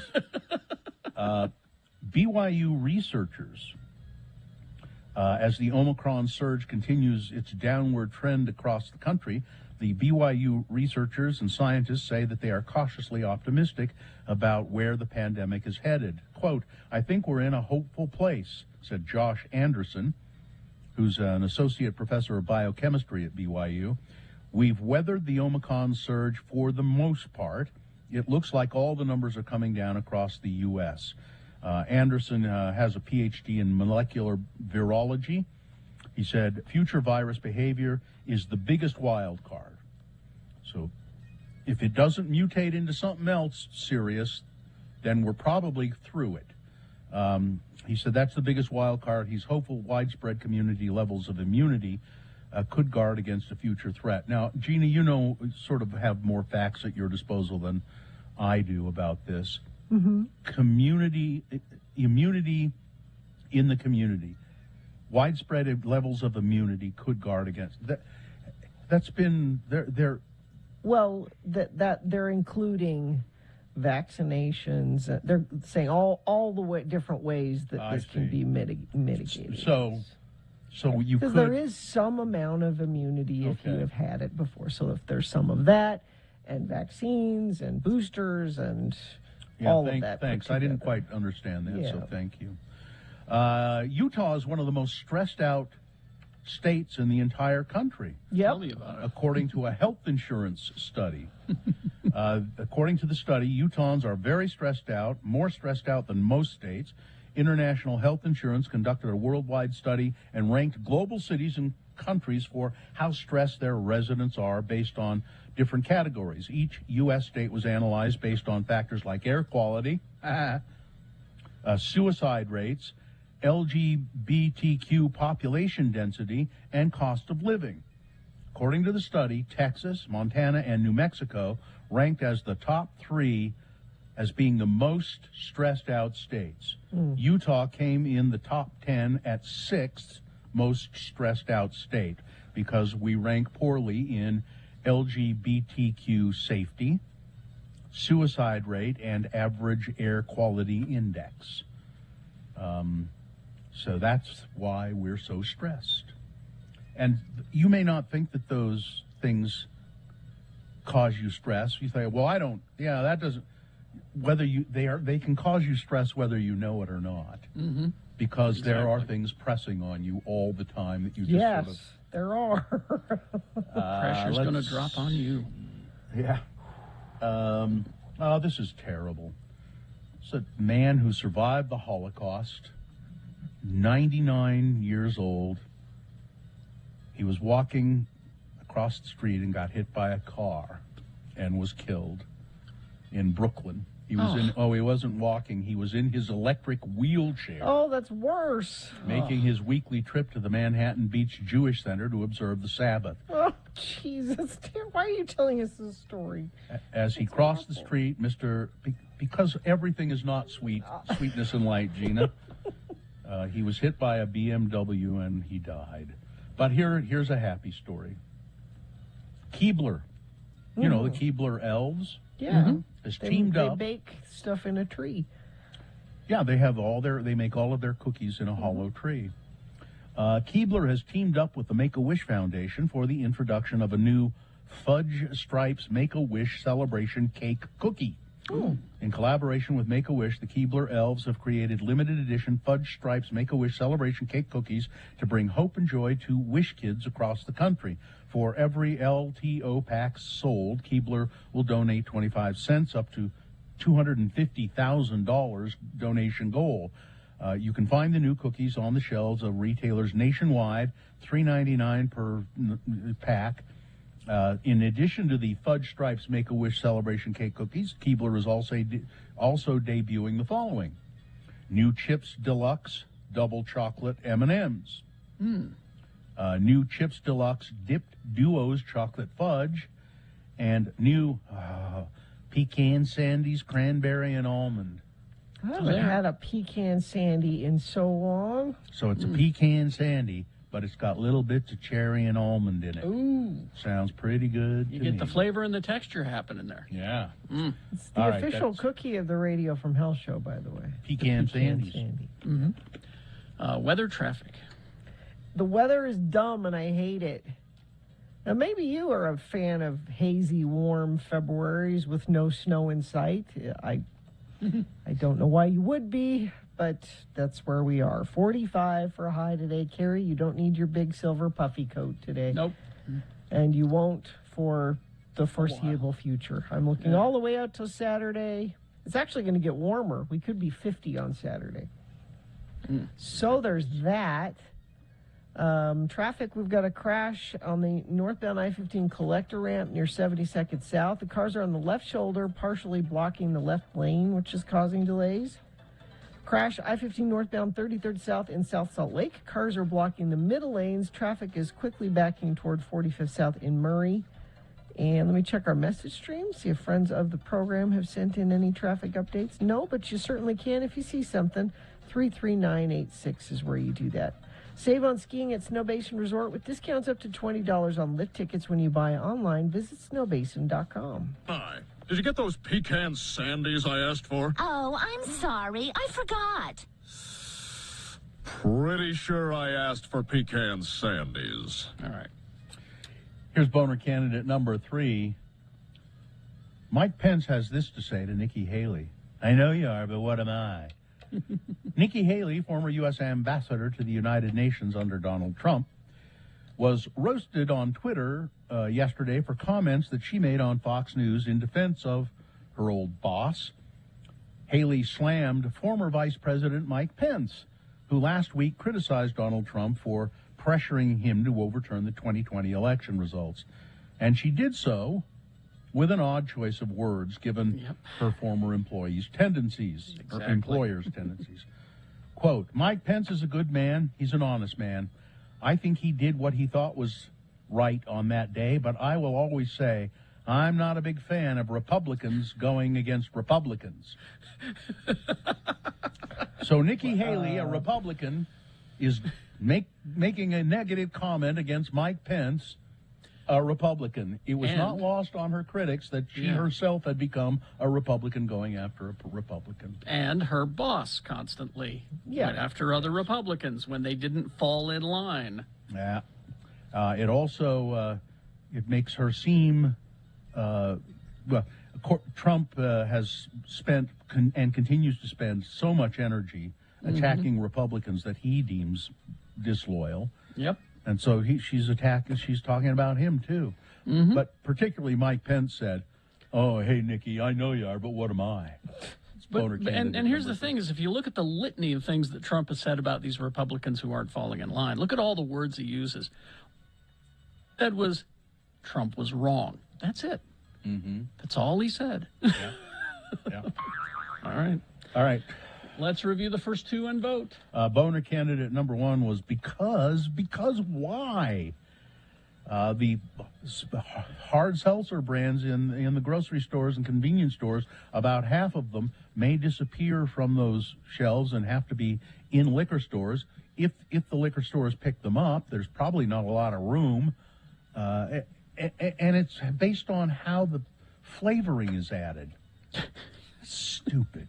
It's ridiculous.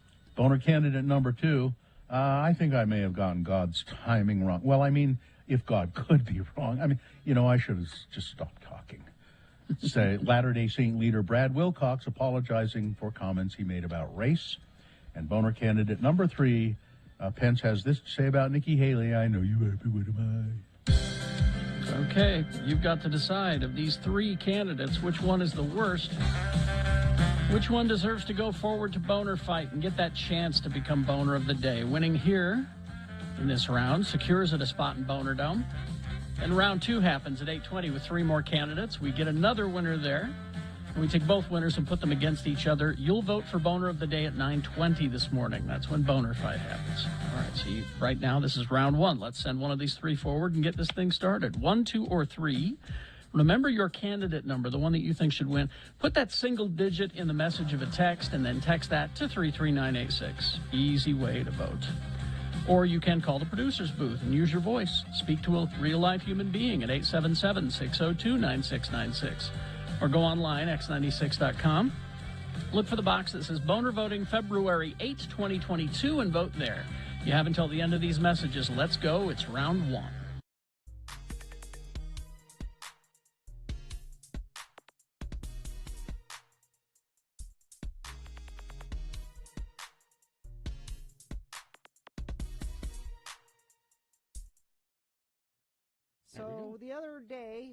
my husband makes a pronouncement, Dr. Jones. He says, our family is going to start a new bedtime ritual, and it involves golden milk. Do you do this while you're clothed? Yes. Okay. And I said, what is golden milk? Now, I've heard of it. Then you brought it up yesterday, and so I looked it up, and I bought the ingredients for it yesterday. Because it sounds delicious, doesn't it? Golden milk is a traditional Indian drink that has its roots in Ayurveda, health practices, ancient healing, a blend of hot milk and ground turmeric. Now, this recipe that I have, shall I read it and see if it's similar to your husband's? Yeah, let's see what yours. So it goes on to talk about the benefits of golden milk. Turmeric is a known anti-inflammatory. Which is a good thing to have before bed. Yeah. So you take a cup and a half of light coconut milk. Canned is best, but carton works fine, that says. 1.5 cups of unsweetened plain almond milk. 1.5 teaspoons of ground turmeric, a 1/4 teaspoon of ground ginger, or fresh if you would care to do that. There's a way to do that. 1 whole cinnamon stick, 1 tablespoon of coconut oil, and a pinch of black pepper. Then sweeten it with anything pretty much you like. It suggests here coconut sugar, stevia, I guess stevia is like non-caloric. Yeah. Or maple syrup, which sounds kind of good to me. We did honey with ours. And then you just put it all together in a pan and heat it up and then drink it. And a twist of black pepper, which sounds kind of weird. No, that's what I read that. Yeah, to finish it on black on the pepper. top. Sounds And good. It's so you've bought it. You haven't made it yet. I bought all the ingredients. I was going to make some last night, but I didn't do it. It was delicious. However, it has turmeric in it. Yeah. Which stains everything it touches. Yellow. And I said to Mohammed, you have to drink this at the counter. You can't carry it into the living room. You can't take it to your room. Yeah. Your golden milk has to be. And he said, well, I want to go sit by the fire. And I can see what, because, you want to sip a little hot drink by the. No. You have to sit. And so did he? He did. Okay. And managed to stain things anyway. And we all finished our golden milk, and we all liked it. There's something about it's the old thing of having a warm milk before bed. This It is says just here it's creamy, comforting, coconutty, and it has a ginger-infused, slightly spicy and sweet flavor. It's delicious. But I looked at all of our cups after. Yes. And they were all orange. You need to use black cups. And I said to the kids, if this becomes a nightly Jones family tradition, I'm going to have to supervise the drinking of it as well as the teeth brushing after it, because we're all going to end up with orange teeth if we're not careful. Here's what you need to do is make sure you drink it. Use the same cups every time, so it doesn't matter if they're stained. These are our turmeric golden milk. These are the golden milk cups. Yeah, golden milk cups. Yeah, I can't wait to try it. I think I'll make some Indian food tonight and then have it after dinner. I think you'll love it. And it sounds great. I actually took mine and had it in the bathtub and sipped it. I told you have to have it at the counter. You cannot take it to the bathtub, as nice as that may be. Yeah. No, it was.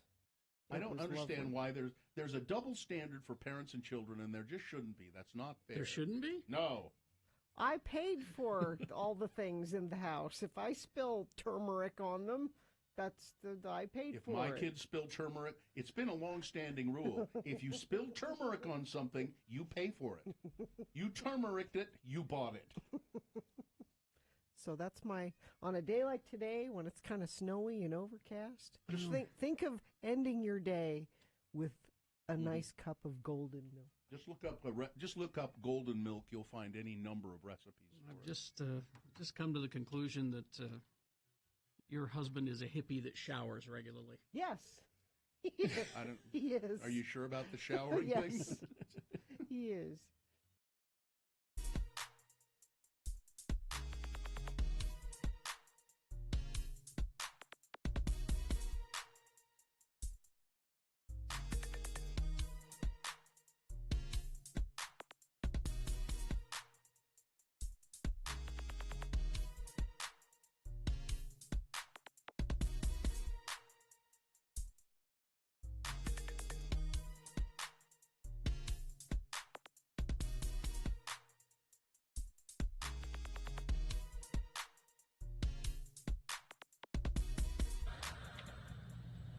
Anytime I can throw in an Oliver Platt. Yeah. reference, Oliver I can't think of Platt. another candy bar themed movie he's been in, though. Well, it doesn't matter. That joke would be better if Yeah. there were one other candy bar themed movie. Well, apparently Kevin Kline's been busier than Oliver Platt these days, so I'm getting reports. What has he been doing? Our friend Paulette in New York Yeah. says Phoebe has a store on the Upper East Side. His wife, Phoebe Cates. She and Kevin are just chilling up there with their spawn. I used what to kind see, of store? She didn't say. It's a Phoebe Cates store. She said, I used to see Kevin at pickup at a school when I was a nanny. He's super duper nice. So, all right. More Kevin Kline's sightings than Oliver Platt sightings. All right. Let's award round one of your boners. And that's brought to you in part by a chicken noodle and asparagus stir fry.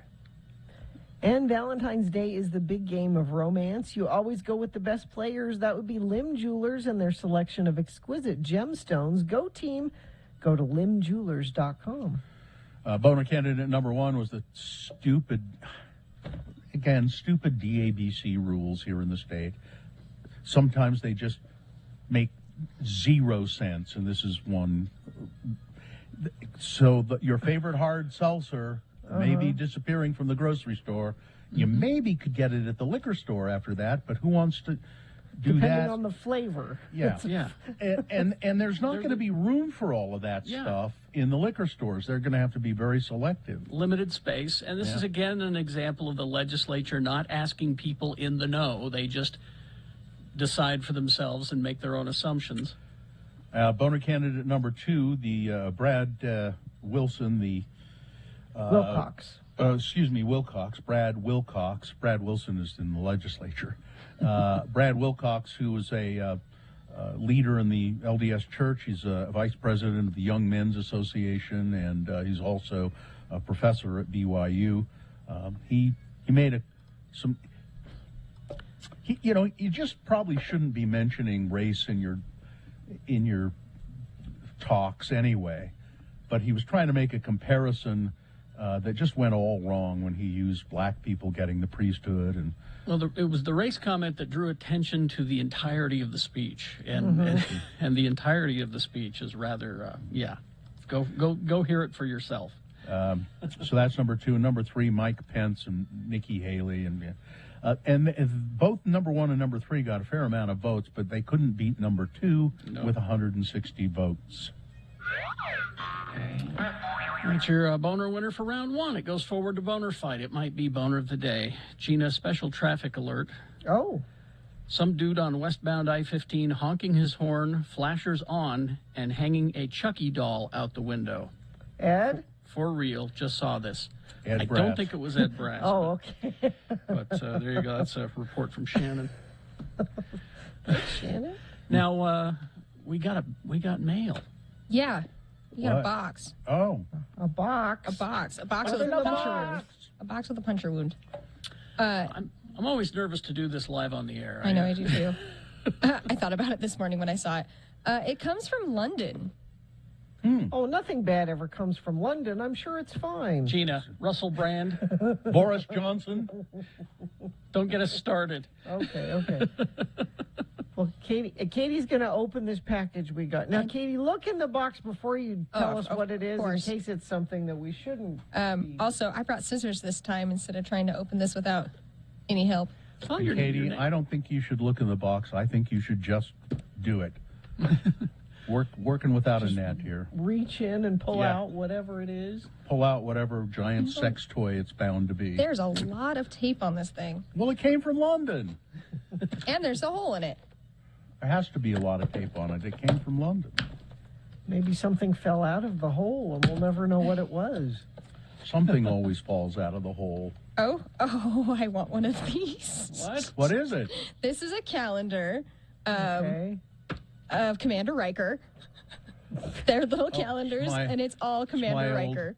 It's my old classmate, John Frakes. So there's 2 of these in here. They're just why?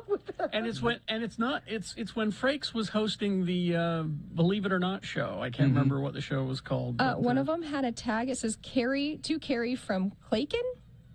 Oh, Claken. I wonder what he's doing in London.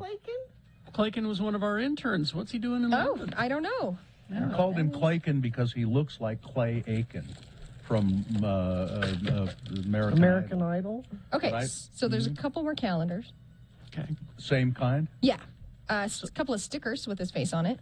With with Frakes' face on it. Oh, that's what you need, Bill, on your truck.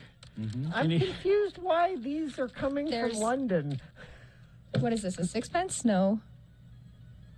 This is a 10-pence. Oh, give me a dime. Yep. And there's also another dime in here. Is By there the way, a letter or anything? I'm getting there. By the way, I always used to say, "Give me a dime." Well, that's kind of gone the way of from COVID, but I'm going to start it up again. But I'm going to say, "Venmo me a dime." Yeah. Bill Allred, Venmo me a dime. There's a comic strip, Duncan Yo-Yo Return Top Tournaments Tricks. Ooh. Do you know what that is? I don't think It's like a yo-yo trick. That's not a comic strip. That's instructions. Yeah, it teaches you how to do the yo-yo It came tricks. with the Duncan Yo-Yo to teach you how to do them. The spinner, walking the dog, the I creeper. did that, and you'd go to grocery stores, and they, you'd get a Duncan Yo-Yo, and then the Duncan Yo-Yo man would come to the grocery store on a Saturday morning, and you'd all go down there, and he'd sort of teach you how to do some tricks, and then try to sell you more yo-yos. All right, and now I don't know if this last thing is for Gina or for Carrie, because it has 2 of your things in this. Oh, it's long. This is long. 2 of your things? What does that mean? Well, it's got part of a flag, but it's also a pen. Huh? Let's see. It's got 2 of your things. It's in a it. flag, but it's a pen. Carrie has a pen problem. Yeah. Gina wants to take back the flag. Well, I think that's all Gina's then, yeah. Carrie, a Duncan Yo-Yo Tournaments trick sheet found at my parents from my dad's youth. Wow. Bill, a dime, as well as a Queen's dime, a.k.a. a 10-pence, I'm sorry. Gina, an American flag per-housed in a gun case shaped container. Yes, it's... Okay, thank you. Oh, okay. For all 2020 Frakes calendars meant to be for Christmas 2019, delayed in gifting them as 2020 wore on.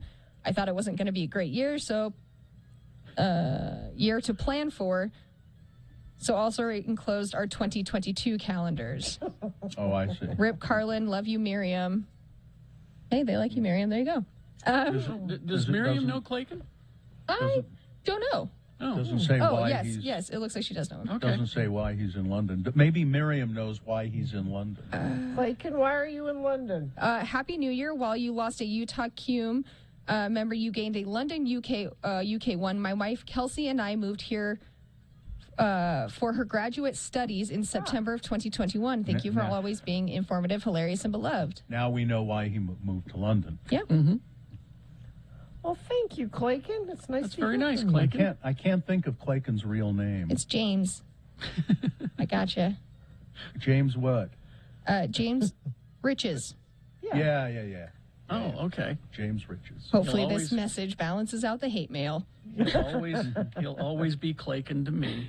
Geek Show says, hey, make mine a double, Utah by 5.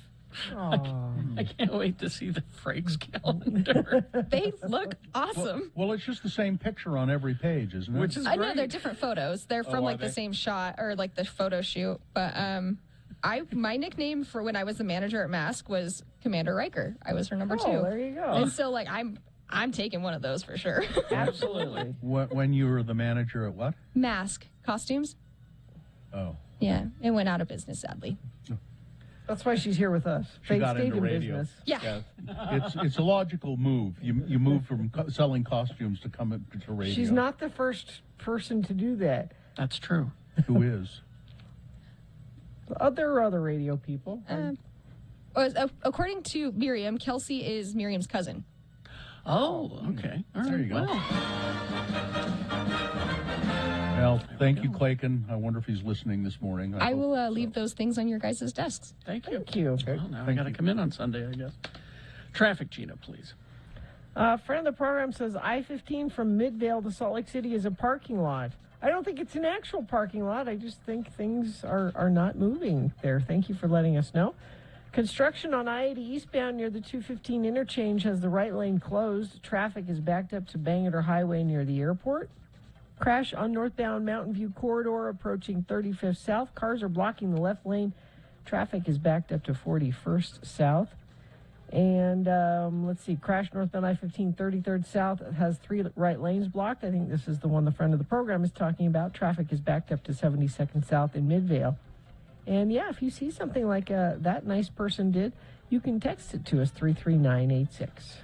All right, we will take a break. We will be back. Our son Kyle coming up. Stand by for that. Utah word. Well, it's not Utah word of the day today. It's the State of the City speech from the mayor of Mona coming up. Stand by for that. And boner fight, all of that coming up. Stand by. Puravita.com. Now, I haven't gotten a cold in years. Now, I know that half of that is probably because I've been, staying at home. But the other half of it, I like to think, is I've been more aware. And wearing a mask is a part of that. You're washing your hands more frequently, but wearing a mask is part of that. It's been great not having a cold all this time. But Puravita.com, locally made in Utah County. Stay safe. Protect those around you by locally made Puravita face masks.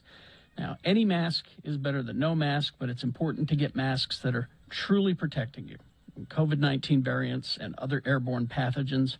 And what's great about this is that not only are they made locally, they're more comfortable than other masks. As you can see on the side, it says KN95 US by Puravita Medical. These are medical-grade masks, and you can save money on your masks. If you've been ordering them on the internet, you don't know what you're getting. But with Puravita, you're getting an American-made proper mask. Use the promo code X96 at Puravita.com, and you will get 20% off of your order. Now, it's not just the KN95 masks. They make all kinds of masks right down there in Linden in Utah County. I love the soft ear loops. They make them very comfortable. So go to Puravita.com. That's Puravita.com. Use the promo code X96 for 20% off of your order.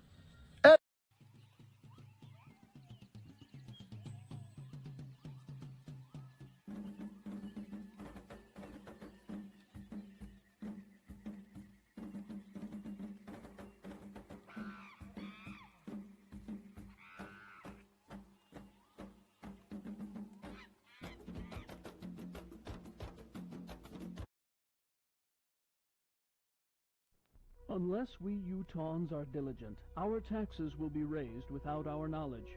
Did you know that right now there's an organization who thinks they know better than you how to save Utah schools? This group wants to raise your taxes. Wouldn't you agree that's just not right? Well, so does Republican Representative Arthur McCarty from Roadside Table, Utah. He began the group opposed to the suggested 10-cent Jello tax. Citizens against People for Alternative Revenue Tax Income believe that not only is the proposed Jello tax wrong, it's also cost prohibitive. The state would have to establish a Jello commission and then open costly state-run Jello stores. Then it's only a matter of time before racketeers would begin smuggling in gelatin from neighboring states. Taxing green gelatin would also place an unfair burden on those people who mostly buy this product. Large LDS families, already on a tight budget, would end up paying for a greater portion of public education than would people with no children at all. And that's just not fair. Hello, I'm Republican Representative Arthur McCarty. Please call your state legislatures and tell them to vote NO on the green Jello tax. It's time to get big government off our backs. Paid for by Citizens Against People for Alternative Revenue Tax Income.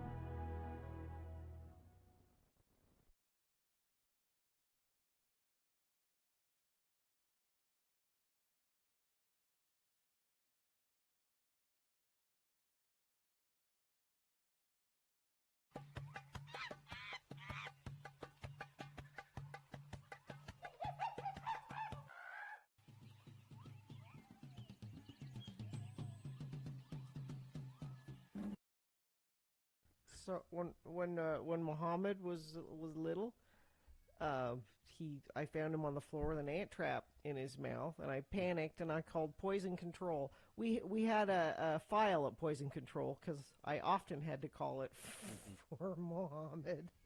And the guy that I talked to at poison control, first of all, he said he's fine. Mm-hmm. Kid can suck on an ant trap and he'll Won't kill be him. okay. Mhm. But he said it's like it's a thing. Little kids love the smell of ant traps because they use something that smells like peanut butter in it. And little to a baby crawling on the floor, it smells like a snack. I've never smelled an ant trap, so I don't. Yeah, know. I always put the ant traps in like cupboards and things, not just had them out like that. Yeah. Of course, They're I've never like, had you know, kids to worry about that, Yeah. but I've always had pets around, and Now, so you I had a- always Sorry, stick Terry. them somewhere where the dog or the cat can't get to it. You know, so I thought more about it having animals than people do having kids. Yes. You had had a file on an open file at Poison Control because we have one here too, but mainly my wife has it because of me. So Bill keeps putting things in his mouth. I put stuff in my mouth that I shouldn't all the time. I thought you said she was trying to poison you. I No, thought no, that's where you were. no. At least I don't think she is.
All right.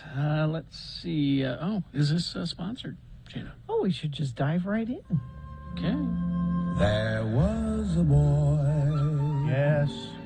A very strange enchanted boy. It's our son, Kyle Brown.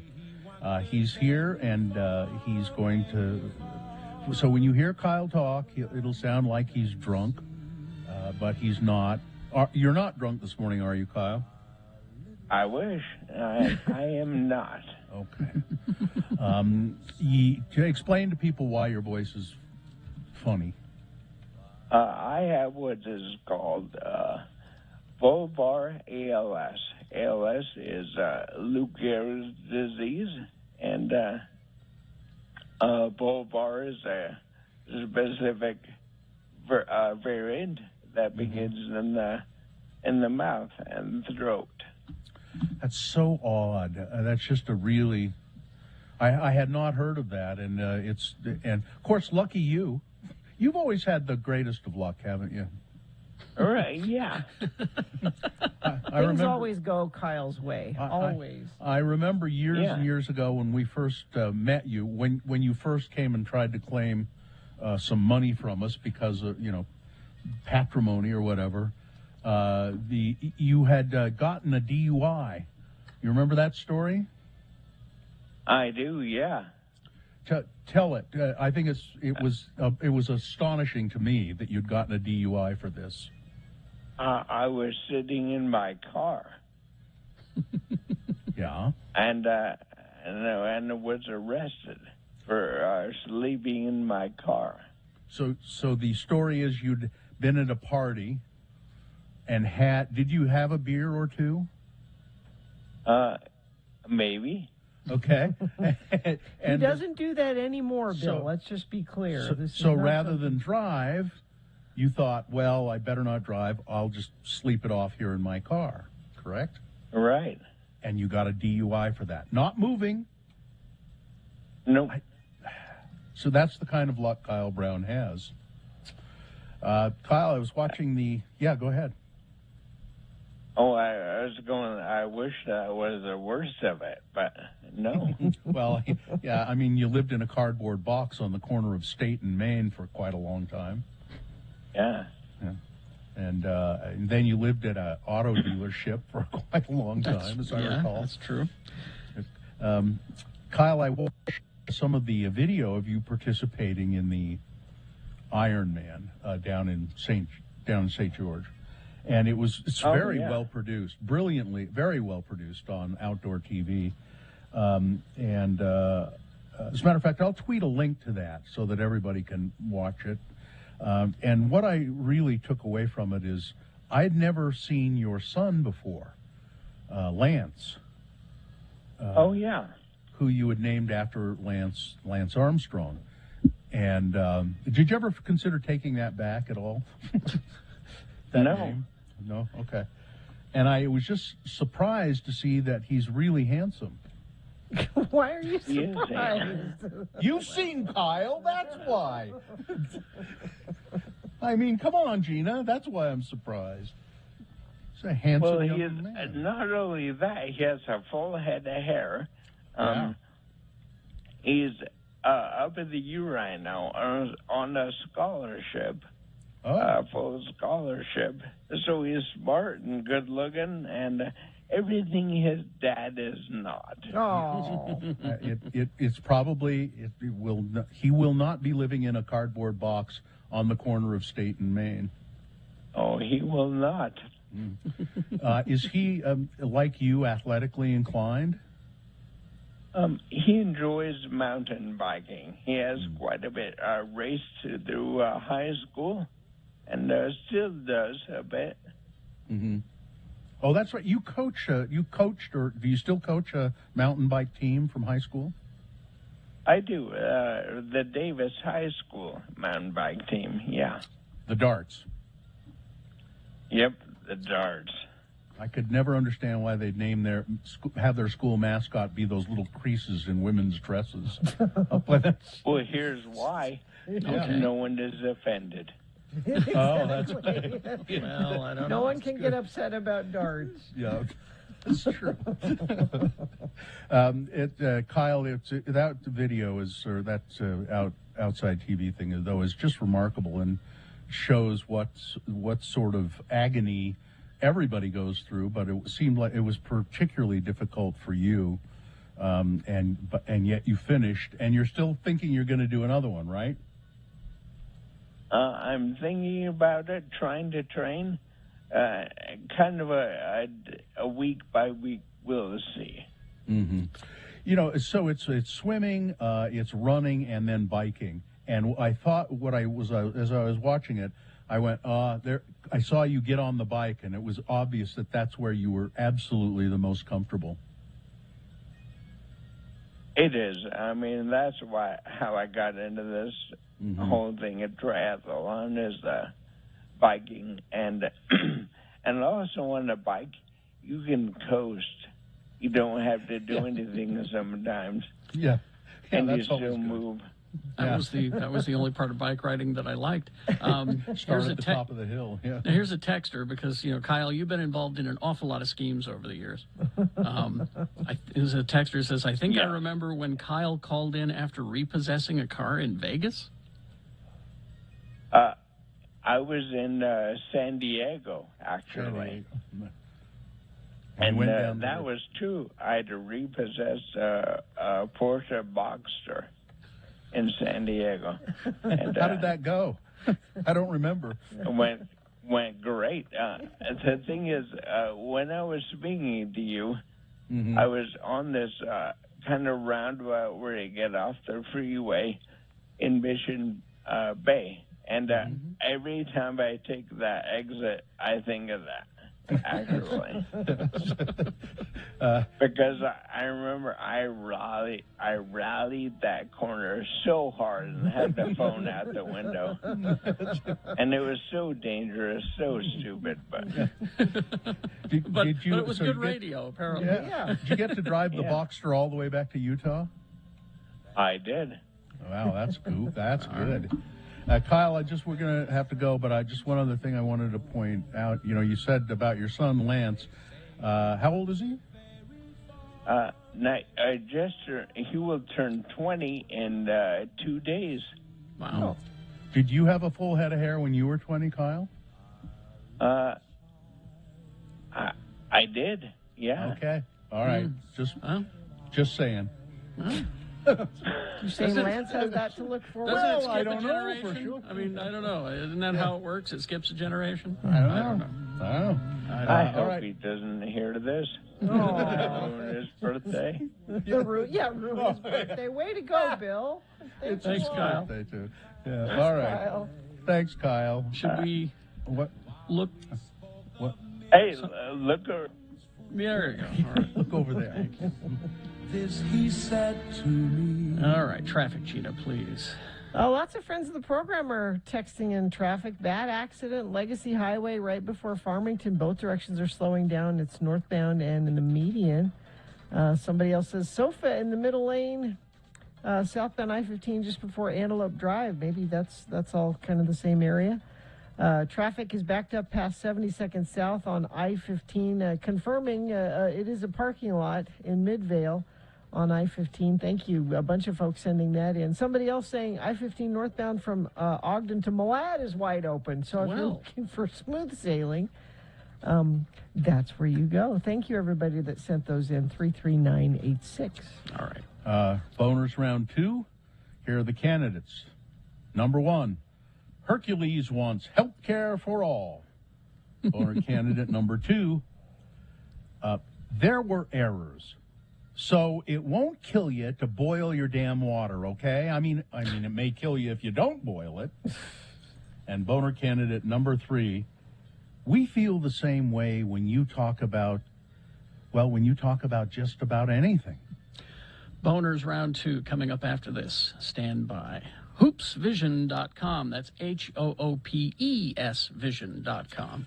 So if you were a person who wanted to do triathlons like Kyle Brown, it would be really nice to not have to mess around with glasses or contact lenses, wouldn't it? Because you got to swim, you've got to run, and you've got to bike. So if you're planning on doing a triathlon, call Hoops Vision. They really are the best place to go. Carrie and I both have had LASIK procedure at Hoops to get rid of our glasses. Well, I mean, even if you're not a biathloner, maybe you're a snowboarder and you're wearing the goggles and they'll fog up. So you get them taken care of. You don't have to worry about that. So go to your free, no obligation screening at Hoops Vision right now. You can schedule it. Just call them, 877-30-LASIK. That's LASIK. You can get $800 off the procedure if you decide to have it. Now, the screening is free, 877-30-LASIK, or go to hoopsvision.com.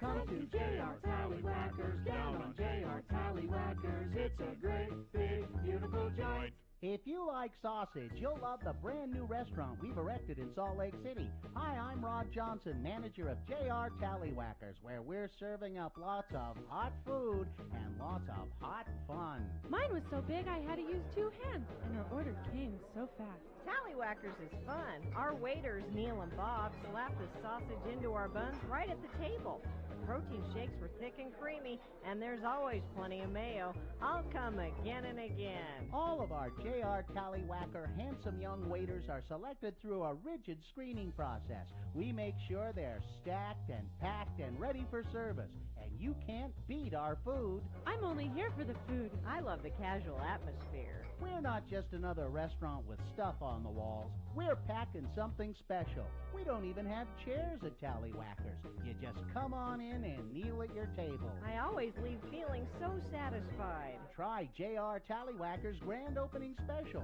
99-cent footlongs, or try our all-you-can-eat buffet. I can't believe you're not eating at J.R. Tallywhackers. Come to J.R. Tallywhackers, down on J.R. Tallywhackers. It's a great, big, beautiful joint. Swing on in.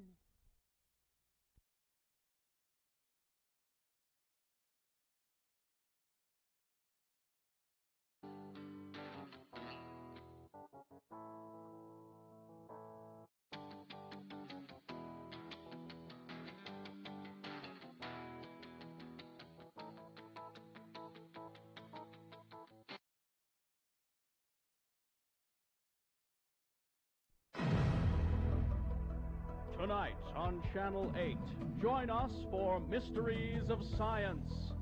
Our scientific staff explore unanswered questions that have boggled the minds of the scientific community for years. Hello. We're the new Mysteries of Science hosts, radio's Carrie and Bill. Help us explore the scientific worlds of the unknown. Tonight, we answer the age-old question. How long can a grasshopper live when its head is placed under the focused beam of a high-power magnifying glass? Use the tweezers to hold him still. Ow, ow, you're burning my finger. Focus the beam on his head. The sun, life giver. Ah, there he goes. And life taker. Also tonight on Mysteries of Science, we see just how much damage a firecracker will do to, again, a grasshopper, when it's taped to the insect's body. Will you hold the damn thing still while I light the fuse? Ow, my fingers!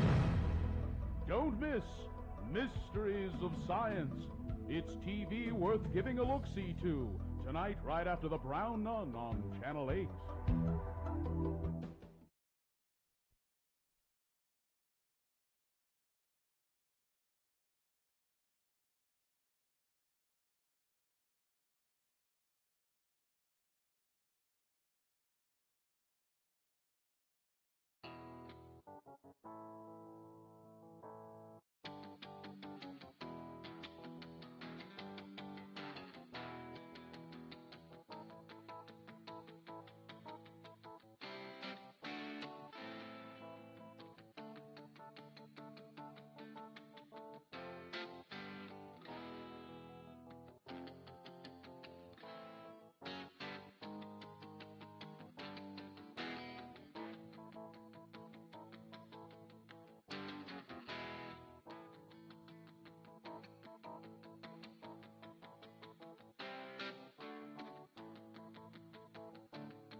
Okay, let's see. It is 8:22. Let's get to round 2 of your boner voting.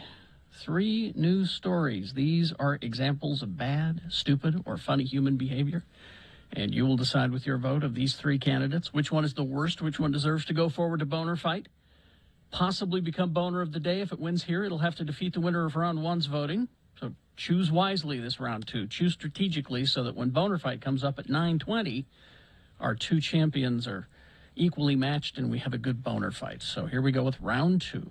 2 candidates now, a third coming up in a bit. Once you've heard all 3, you'll vote. One of you lucky random boner voters will receive a Radio from Hell tote bag big enough to carry all of Bill's dimes, and he has many, many, many dimes. Venmo me a dime. All right, here's boner candidate number 1. Hercules wants health care for all. Former Hercules star Kevin Sorbo, Gahilk, attempted to troll those danged libs on Monday. Did he own them? He tried to. Libs? He thought he did. He tried to. He did a tweet about COVID-19 vaccines, but it sort of backfired on him. That's because many people with the opposite of Sorbo's politics actually agreed with his tweet. And even though it wasn't the point he was trying to make, it all started when the 90s-era TV star and outspoken conservative asked rhetorically why the COVID-19 vaccines have been free when other medical necessities cost money. Here's his tweet. The shots were given away for free because they're life-saving. Why isn't insulin free? Chemotherapy, EpiPens. Yeah. Excellent question. It seems like Sorbo was trying to express skepticism about whether the vaccine saves lives, which they do. However, his tweet actually ended up illustrating a different argument, which many Twitter users pointed out. Health care for all. Yeah. Endorsing universal health care. Boy, he sure owned the libs, didn't he? I think it'd be great if insulin was free. If all those things that he said were free. Sure. Welcome to the party. Boner candidate number 1. Hercules wants health care for all. Here's boner candidate number 2. But there were errors, so it won't kill you to boil the damn water, and it may kill you if you don't. Austin, Texas. Roughly 1 million people in Austin have had to boil their water since Saturday. Wow. After officials said there were errors at a treatment plant, resulting in potentially unsafe water flowing into homes and businesses in one of the largest and fastest growing American cities. It was the second time in a year that residents of a state governed by Greg Abbott, Texas, have been told to boil water before drinking it. Last February, the problems were caused by the collapse of the state's electricity grid, which resulted in power failures at Austin's largest water treatment plant. But city officials said that the issues at the Ulrich water treatment plant, you know, if I die, I hope somebody will, say, well, let's memorialize Bill. Let's put his name on a sewage treatment plant. That's what you want? Yeah, that'd be great. The Bill Allred sewage treatment plant? Anyway, so there were some. They are not saying exactly what happened, but there were errors in the water treatment, and we're afraid that, well, the water might be contaminated. It could make you sick, or it could kill. Just boil the water, okay? Boner candidate number 2. Coming up in a moment, boner candidate number 3. Well, we feel the same way when you talk about just about anything. All right. We got boner candidate number 3 coming up here in just a bit. You like Leslie Jones a lot, right? I do, yeah. Yeah. Carrie, you like her a lot? Oh, yeah, yeah. She's been recapping the Olympics. I love Twitter. it when she does that. She loves the Olympics. Well, she may stop. Well, I hope she pushes back against this. I want to know more, Bill. Give me a moment before you start that, though, if you would, please. I'm happy to do it. Follow a baby whale on a magical journey to discover the incredible world of ocean currents, meet curious creatures along the way, and see how the ocean nurtures all life on Earth. Opening February 18th at Clark Planetarium. So here's the deal. Leslie Jones she was on Saturday Night Live. She's been recording her screen and live recapping the last few Summer and Winter Olympic Games on social media. And she says she's just done fighting with people who don't want her comedic commentary. I'm starting to feel like this should be my last Olympics, she said in a tweet. I'm tired of fighting the folks who don't want me to do it. They block my videos, and they get folks who think they can do it like me, and I'm just tired of fighting them. I love the athletes, and I love and I love me doing it, and I know y'all love it, but it's gotten too hard, and no one is fighting for or with me. So I guess I'll just have to leave it to the professionals. But thank you all the love. Hashtag up to y'all now. She captioned her statement, Leslie Jones does not stay anywhere. I'm not welcomed. So I guess she's been getting too many negative comments about what she does. No, it's not that. NBC. So here's the problem. Yeah.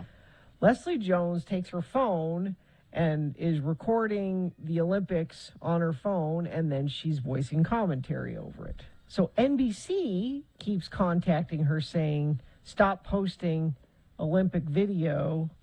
You don't have the rights. We own that, and you don't. And well, so but, it's NBC, yeah. What they should say is, this is getting people excited about the Olympics. Yes. This is a positive thing. Hell, maybe even pay her to do that for reals. Now, she couldn't swear like she does sometimes I think the point is, though, that the Olympics is saying you didn't ask permission. You know, I mean, NBC or the Olympics. I NBC, guess they're the same. Yeah, or NBC or the Olympics or both. They say you can't rebroadcast things, and because she's a public figure, it's more noticeable that she does. But I think she does more for getting people excited about the Olympics. I know a lot of people. I know a couple of people who weren't even aware the Olympics were happening until they saw her post. She's not negative. There's no bigger fan of the Olympics than Leslie Jones. Sean Means just sent me this tweet from the New York Times. NBC says comedian Leslie Jones can continue tweeting about the Olympics after she suggested that the network was pressuring her to stop. They said, there were rights issues, but we've decided it's fine. Let her go. Go ahead. It's terrific. So this is a positive for you. NBC said they didn't take down any of her videos, and they welcomed her back. She's free to do her social media posts as she has done in the past. She's a super fan of the Olympics, and we are super fans of hers, they said. Good. Armie Hammer and his estranged wife, Elizabeth Chambers, are slowly figuring things out as a couple. I guess, I don't know if that means they'll get back together. I think the big sticking point is what kind of meat they'll be having for dinner. I'm not, that's what I'm thinking anyway. People? They're having people for dinner. Probably not. School mask mandates You can eat a butt and go to hell. Is that what he said to her? No. School mask mandates will come to an end in Connecticut, New Jersey, Delaware, and Oregon within weeks. State officials announced yesterday this is a positive sign of decreasing COVID-19 cases across the nation as the country moves toward a new normal. Several Democratic governors said, those were Democratic governors who did that. California will also lift its statewide indoor mask mandate for vaccinated people next week, nearly 2 years after it was first implemented. Similar announcements expected from other states in the near future as more local leaders consider the shifting tide of mask politics, frustration with continued COVID-related restrictions, as well as high vaccination rates and a decline in cases since the peak of the Omicron surge. Students here in Utah talking about COVID. They've been, like all of us, 2 years in a worldwide pandemic. 15 students making up the Student Advisory Council to the Utah State Board of Education. They come from districts from all over the state, and a member corresponding to each elected representative of the State Board of Education. They meet once a month, usually a week before the regularly scheduled meetings, to talk about politics, rules, conditions, and then they pass what they think on to the state school board. So it's an attempt, and it's a good idea to have students have input into the State Board of Education. So what frustrated those students most about COVID-19? Was it mask wearing or people not wearing masks?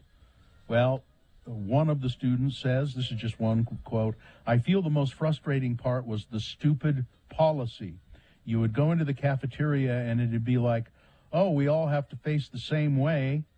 You know, you sit in those where you're facing each other in those long tables.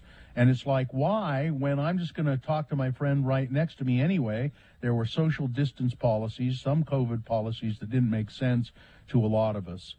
So they're saying they didn't resent the policies so much as they resented inconsistencies in policies. And I don't blame them. So there's been talk about having a digital driver license here in Utah. Be great. Be very handy to have that. Well, it's not going to happen, at least Why not not? right away. Members of the public wanted a Utah House Committee Monday evening. They warned a House Committee Monday evening that a bill to expand Utah's use of digital driver licenses was the first step on a slippery slope that could lead to vaccination passports, tyranny imposed by the United Nations, or concentration camps. There was even a dire warning that the digital driver license was the mark of the beast. How? These people went to the legislature and said this. Why did the legislature listen to the crazy people? The Utah Public Utilities, the House Utah Public Committee, adjourned without taking any action on the bill. The action, Senate Bill 88, which aims to move beyond the use of the current pilot program, which allows people to carry a copy of their driver license on their smartphone. Be so handy to have it on you. Sure. And actually, I'd go along with the crazy people. This could lead to vaccine passports. If I could have my driver's license and my vaccine card and everything just on my phone handy all the time, that would be really great. I just have to ask them a question. Isn't an actual physical driver's license also the mark of the beast then? How is it a mark? Can someone explain that to me? How it's a mark? Well, here's what they said. Okay. Quote, "This feels like you're moving one step closer to the mark of the beast. The book of Revelation says we will not be able to buy or sell goods without the mark of the beast. Everything about a digital driver license brings wrong and evil. It's just a straight path to a train ride to concentration camps." I'll bet all these people have credit cards or Venmo too. Yeah. I bet they don't. You know? I bet they don't. Oh, they got to have credit If they're cards. that serious, maybe credit cards. Got to have credit cards. There are a lot of places that are no cash anymore. That's their point, Carrie. That's their point. Yeah. But my point is that you already have the mark of the beast. You know? In the book of Revelations, and by the way, it's not the book of Revelations, it's the book of Revelation, not plural. Yeah. States will not be, it says that we will not be able to buy or sell goods without the mark of the beast. That could just be money. Yeah. That could just be could cash be money. Before all of this digital stuff came along, it was money. because there has been talk over the years of taking U.S. currency and doing it like they do in other countries, having different colored bills and bills of different sizes. Why would you do that? Well, you would do that because of people who are blind, for instance. They know that a $5 bill is one size, a $10 bill is a little bit bigger and a different size, and so forth. And so there are reasons to do it. And but the minute they started people start talking about that or changing the color of the money, and that would just be fun to do. It also prevents it helps prevent counterfeiting if you change the color. They start talking about the mark of the beast. That's the mark of the beast. Rise from the dead in the name of Satan. Yeah, it's true. Let's see. You know that the port, the coal port that we were going to have out on the the inland port or the coal port? Yeah, the coal port. The coal porter? It's dead. They're not going to do it. Was it the mark of the beast? Is that well? No. I can't keep track of the mark of the beast. The reason that there were a lot of lawsuits and Utah coal producers wanted to export their coal through that port in Oakland. The legislature had set aside $53 million to invest in the proposed Oakland bulk and oversized terminal, but now it's not going forward, and so they got $53 million. What are they going to do with it? Rainy day fund? I bet they sit on it. I just bet they sit on it. And I'm really glad that thing is dead, though. What a boondoggle. That's a good thing. All right, that's it. Sports weather traffic. Well, the Jazz, they have Donovan Mitchell back, and he's good at basketball, which means they win when he's there. They beat the New York Knicks on Monday night at Vivint Arena, 113-104. They play tomorrow against the Golden State Warriors. And Utah's own Nathan Chen shattered a world record during his short program at the Beijing Olympics. He beat the previous mark of a longtime rival and put him in position to win his long-sought gold medal. Let's see. That's about it for sports. Weather is dumb, and I hate it, and it's stupid, and it either needs to start snowing or can we just skip ahead to spring, because this is awful. High 45 today. Looks like we'll be up near 50 by Saturday. The haze is building in, which means the air quality is continuing to get worse, and no snow in sight. Traffic, we've got a crash on Legacy Parkway near Glover Lane in Farmington. Cars in the median with emergency vehicles blocking the left lane, both northbound and southbound. Delays are stacking up both directions, and we've heard from friends of the program that are dealing with that right now. Also, construction on I-80 eastbound near the 215 interchange has the right lane closed. Traffic is backed up to Banter Highway near the airport. And let me check our message stream, see if there's any other issues people are talking about. No, but if you want to let us know something you're seeing out there on the roads, you are welcome to text us 33986. Give the gift of experience this Valentine's Day. Buy tickets to Odyssey Dance Theater's Shut Up and Dance, March 2nd through the 12th.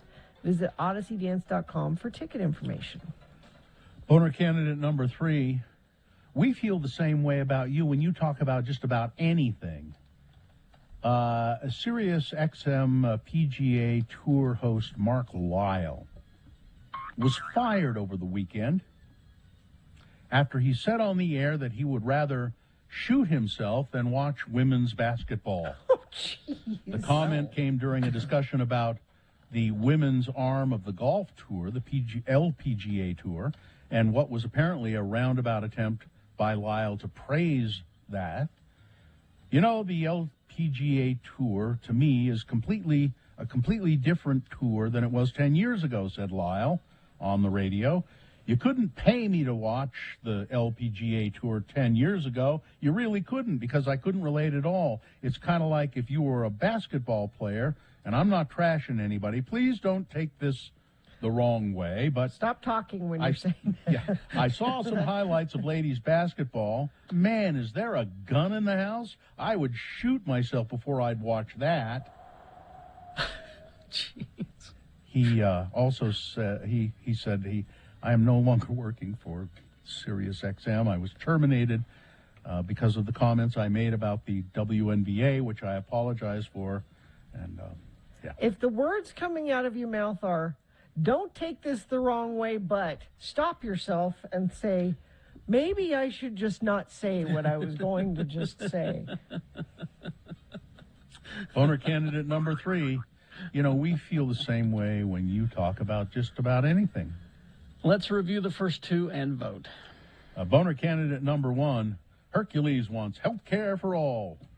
Former Hercules star Kevin Sorbo, a conservative with very little brain or thought, he wonders if the vaccines are free, why can't we have insulin be free? Chemotherapy, why isn't that free? That's a great idea. Good point, Kevin.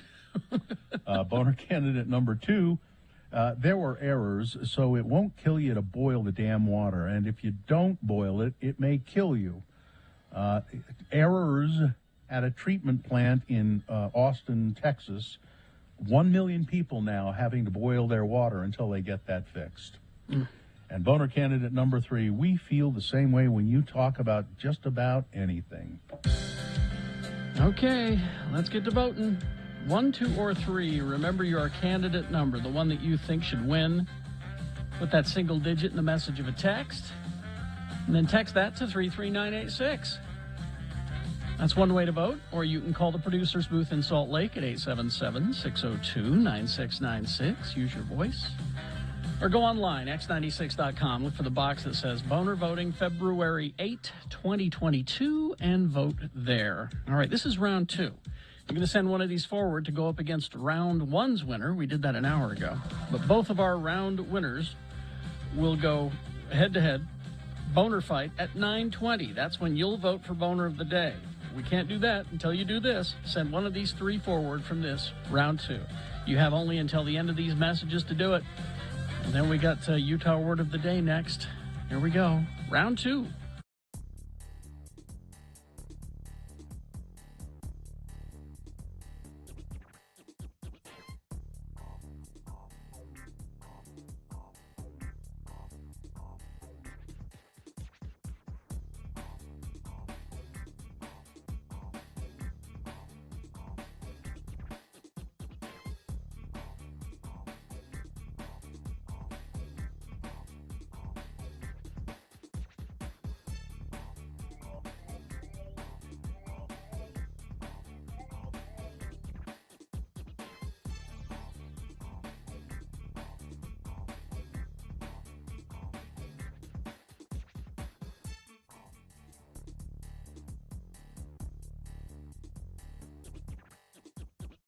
All right, so we're downtown now. We're Broadway media. Yeah. Because our building is on Broadway. Yeah. Third South. Third South. Now, the mayor has taken an awful lot of time and money to build very special bicycle lanes. Yes. Here on They're Third. Dedicated. They're very nice. Dedicated. So I'm walking down Broadway yesterday, and here comes a bike rider toward me on the sidewalk. Jerk. On the sidewalk. He's on the sidewalk, riding his bike down the sidewalk, coming towards me. Wienermobile! Sorry. For some reason, the Wienermobile's outside. I'm sorry. I knew she'd do that. I ignored it. You ignored the Wienermobile? I did. You know, you can acknowledge in your head the Wienermobile when someone's in the middle of telling a story. I'm sorry. You know. It's on Third South, Broadway, where your story takes place. So the bike's coming toward you. Bike's coming toward me on the sidewalk. Tell the story to me and shut up, Mike. Yeah. And so and this is exactly how I did it. I wasn't a jerk about it. I wasn't, hey! I never did that. Mm-hmm. I went like this. Bike lane. You could use the bike lane. Said it exactly like that. Mm-hmm. And as the guy zipped past me, he yells, F off. Hug off. I mean, why? I would think you would prefer to use the bike lane. Sure. Why would it be more attractive to drive down the sidewalk than sort of the bike lane? What could you tell? What sort of it was biker and well, he was casual, I think. Was it a hipster or was it, was a guy? Kind of a hipster. Or was it a DUI guy? It was a mountain bike, younger guy, no helmet. Not a DUI guy. No. But then a minute later, so I just kept walking. A minute later, he scoots right up next to me. Were you nervous? And I'm like, I didn't know what to think. Mm-hmm. He said, dude, I listen every morning. That was an awesome interaction. He turned around and came back. He realized who it was that he had just told to hug off. Yeah. And I went, okay. I just, the mayor spent an awful lot of time and money on that bike lane. I just thought you might want to use it, is all. Mm-hmm. Did he explain why? He rambled about how he's a passenger, he's a rider, he's a pedestrian, he just goes wherever, some sort of crazy. Oh, he's like It didn't make any sense, and I just kept walking. So. But he turned around and Came back. Did he apologize? Did not apologize. I think that was his way of apologizing. saying I listen to your show. Saying is I an listen to your show apology. every morning after I tell you to F off. Yeah. Well, I don't know. I think I might have said, that doesn't make it okay. I didn't care to interact anymore. Once he started going on about how he's a pedestrian and a passenger and all that. Doesn't make any sense. I went, okay, I don't want to talk. I don't want to talk.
8:49. Time to award round 2 of your boner. Well, if it's time, let's do it. Mm-hmm.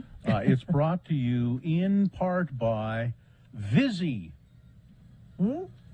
A Vizzy. Is that hard seltzer? That's a hard seltzer. What flavor? It comes in multiple different flavors: mango, cherry, and I don't know. And I don't know which one's going to be able to stay in the liquor store or in the grocery store. I thought hard seltzers were dumb, and then I tried that one and kind of like it. So. And the key to good sex is good communication. Reveal your best pleasure at Black Velvet Boutique, Utah's locally owned by women sexual wellness resource. Open 7 days a week, 595 South State in Clearfield. There was a clear-cut winner here. There was good voting for number 2, the water treatment snafu. Good voting for, solid voting for the guy who made the comment about the WNBA. Mm-hmm. But neither of them could beat Hercules, boner candidate number 1. Well, there you go. Way to go, Kevin Sorbo. Disappointed! All right. That is the winner of round 2's boner voting. It now goes forward to boner fight. We got a good boner fight coming up at 9:20 between the winner of round 1 and round 2. So stick around and get ready to vote for that. Okay. I don't know if you should warn people. You should just go do it. Well, in order to keep our radio license, yeah, we have to do things that serve the public interest. Mm-hmm. So this, I, as much as you would like to not replay this, I think we have to keep our license. Yeah, that's the FCC requires that you do certain really boring things in order to keep your license, and this is one of them. All right, go ahead. Today we have a departure from our usual word of the day format so that we can bring you the mayor of Mona, Utah, Don Criddle. We're about to go live to the airwaves KVOM 1493 and a half on your AM radio dial. KVOM, the voice of Mona, serving Mona City and also a few homes on the northern edge of Santaquin. And now with his annual State of the City address, the mayor of Mona, Don Criddle. Hello, my fellow Monians. This is your mayor speaking, Don Criddle, the mayor of Mona. And I'm pleased to address you with the annual State of the City address. Hey, Daddy, I don't think you're supposed to call people who live here Monians. My teacher, who's also my babysitter, taught me that we are Monites, not Monians. That is my son, Denver Criddle, who was with me this morning because his teacher babysitter quit on us yesterday, and there has been no time to find another. Hey, Daddy, how come I've had so many teacher babysitters? Well... And when do I get a new teacher babysitter? Denver, we're running out of young ladies in Mona who want to do that job. I think we're going to have to look for some up to South Santaquin or down to North Nephi. We need somebody who ain't heard of you. But let me get on with my annual State of the City speech. How often do you do this speech, Daddy? Pretty much whenever I feel like it, annually. Now, according to the last census in Mona, I looked at it in the year 2000, and there were 850 people living here in Mona. So the town has really been growing. When you realize that back in 1870, there was only 315 souls here. Souls? You mean it was a town full of ghosts? That must have been scary, Daddy. Souls, Denver, it's just a fancy way of saying people. Mona is growing because we have many fine facilities for folks. We have a rec center, a post office, and a cemetery. And then, of course, the Mona pre-K kindergarten co-ed basketball games are very exciting. Go Whippersnappers! The Whippersnappers is a good team, Daddy, but I don't think they can beat the Mustangs this year. Well, it don't matter, Denver. It's just a riot to watch them little kiddies play. You still got more of your speech to do, Daddy? Because if you don't want it, you know, it's going to keep being boring like it has been. I could play some music to spice it up. I brought my turntable and my records. I could play I'm Too Sexy by Right Said Fred while you're talking. Or how about Macarena? How about that, Daddy? No, Denver. No music. I'm just wrapping things up, okay? Folks, the state of the city is real good. And I'm proud to announce that I will keep being your mayor for the next 4 years. Hey, was there an election, Daddy? No, we don't need that. So, folks, that's about it. Remember, our city has diversity thanks to our Chinese restaurant and access via exit 233 off of I-15.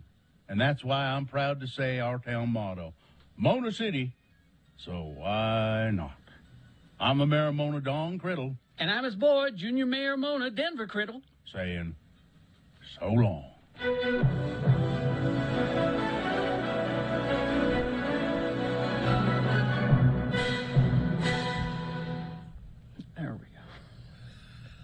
Someone says, hey, I'm in Mona right now. Well, hi. Well, why not? That's what we say about What are you that. doing there? I want to know what you're doing in Mona. Go over and see if Gay Dean's Bakery Sandwich Shop is still temporarily closed. It's right across the street from City Hall. The mayor might be there. Yeah, I want to send Gina down there to get the pepper steak. I've been looking for a good pepper steak. Gay Dean's. That's a nice name, isn't it? Gay Dean. This is the worst thing I've ever heard on the radio. Is it, though? Really? Is it, though? The worst? I mean, you don't listen to a lot of radio, I'm guessing. Really? The worst thing. I don't think a lot of horrible things. Yeah, I don't think you're experienced enough to make a sweeping judgment like Haven't you ever listened to the movie show on KSL? I mean, come on. This was at least only 3.5 minutes long. Yeah, I mean, we can give you a list. If you want to experience some bad radio, we can give you a list. All right. Okay, I won't do it anymore. Well, people are writing the Nebo Queen song for me, though. So I appreciate that. She's my Nebo Queen, the hottest lady you've ever seen. There you go. Best part of Mona that's ever been, my Nebo Queen. I'm not familiar with Billy that. Ocean to record it. Not familiar with that tune, however. Well, I'm supposed to sing it like Cherry Pie. She's my Nebo Queen, hottest lady that you've ever seen. Best part of Mona that's ever been, my Nebo Queen. I recognize that. I didn't recognize. Well, I feel underappreciated and not loved. So why? No, the because person people is make crappy comments about it. You know. Oh wait, so this person has text back says I've only listened to one station though. So ever. And it's us. So, but that still doesn't mean they liked it. They still didn't like it at all. In other words, disappointed.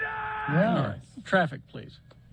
Are we disappointed in the traffic? Yes, we are, because some places it's bad. As I refresh and tell you the latest big problems on Legacy Parkway.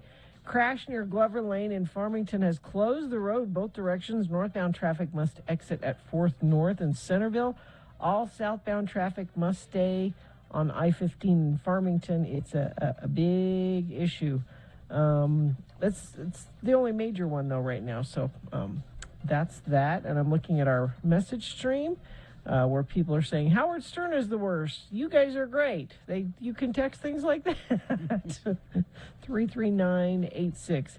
It's X96 5 Days of Valentine's. Today's sponsored by Eccles Theater, live at the Eccles Presents Slash, featuring Miles Kennedy and the Conspirators. One night only, Tuesday, February 22nd at Eccles Theater. You can get more information at x96.com. All right. We will take a break. We will be back. We got Boner Fight on the way. A Tuesday Tune coming up. Stand by for all of these things on the way. Brooklinen.com. And Valentine's is closing in, of course. And so allow me to make this suggestion to you for Valentine's Day. Refresh your rest with the essentials of comfort from Brooklinen, perfect for your Valentine. Go to brooklinen.com, use the promo code X96, and get $20 off with a minimum purchase of $100. Of course, your Valentine doesn't need to know that you saved money on their gift. Let them think that you spent the whole bunch of it. It's real easy. There are a lot of great things for Valentine's Day. And if you just want to Valentine's yourself, you can do that too at brooklinen.com. I'm suggesting again the bathrobes. I just love my Brooklinen bathrobe. Of course, the sheets are great, and the bath towels and all that stuff, the loungewear, the eye masks. They even have candles and things like that. You're bound to find something perfect for your Valentine. If you go to brooklinen.com, enter the promo code X96 for $20 off with a minimum purchase of $100. So once again, that's brooklinen.com and the promo code X96.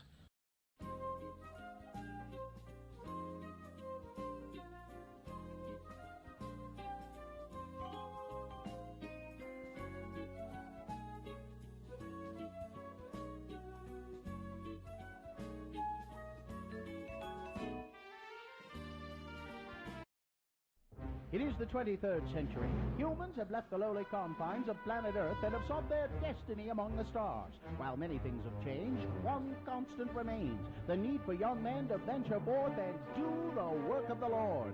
This is the tale of two such men who at the age of 19 have answered the call of their general authorities and are embarking on a 2-year mission to spread the gospel throughout the galaxy. This is the story of Space Elders!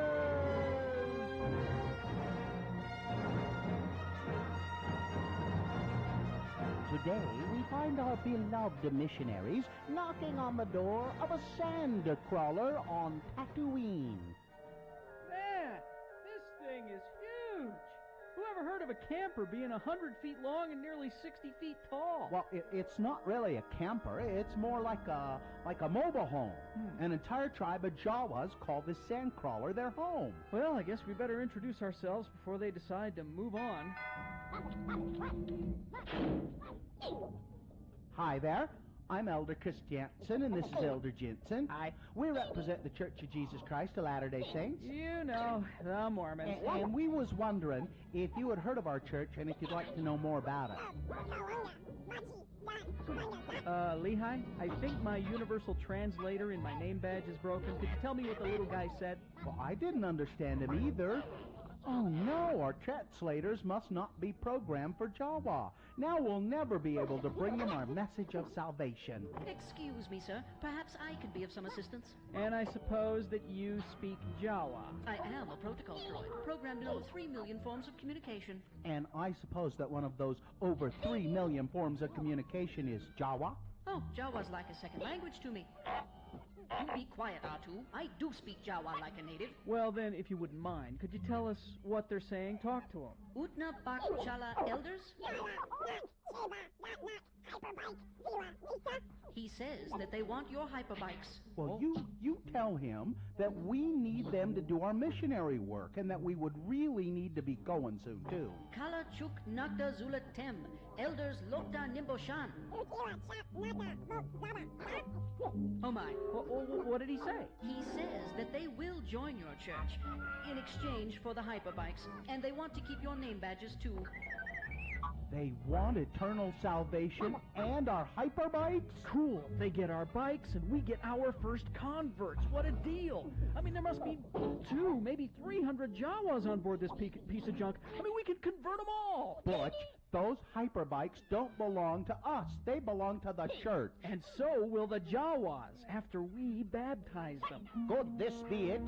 Converts for Elders Christiansen and Jensen at last? Would the church frown on bartering for membership? And how many Jawas can you convert for a pair of Mark 32 hyperbikes with custom fender flares and luggage racks? Tune in next time to hear Lehigh say... No, and that is final. Now, Mr. Tree-P-O, if you would just kindly ask the Jawas to give back our name badges, we'll be on our way. Well, all right. What if I give them my luggage rack and fender flares and we just baptize, a couple of them? No! That is your big problem, Butch. You always try to do things the easy way. Oh, yeah? Well, listen to this. I've been letting you win at Scripture Chase. On the next growth stunting episode of Space Elders!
Okay, well, let's see. No pee breaks, people. No pee breaks. What? Oh, because... Thursday turns with Todd on X96. Fan for Pal. Why does this always catch me off guard? I don't know. I mean to go to the restroom. Hi, Todd. Well, good morning, Mr. Bladder. I have Mr. a monkey Full bladder. I have a monkey bladder. It just, you've seen monkey. Never mind. No, I don't know what. Oh, yeah. I don't want to know. Never mind. I don't want to. Bill Monkey Bladder's playing the Vans Warped Tour this year. Yes, that's right. Todd is our program director, and that means he's responsible for the Utah word of the day. He lets it happen. He insists it continue. He could axe it, or he could insist it continues. So send your letters to Todd Newcomb at x96.com. And Todd selects music as well, and he likes to bring us songs on Tuesday. What have you got? That's right. I'm sinking the ship single-handedly. Thank you. Congratulations. They're going to be playing finally on July 20th at the Mavericks Center. Oh. Okay. So that's the fresh news from Lumineers, and they've got a new single from that album. The single is called Where We Are. Where We Are. Okay.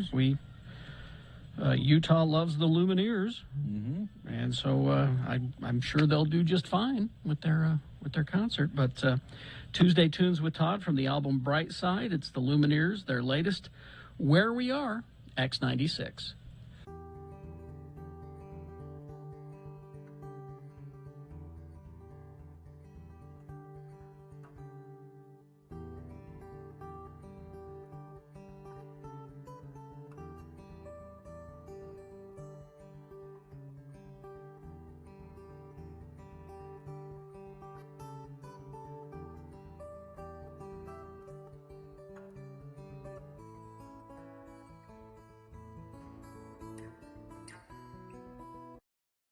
All right.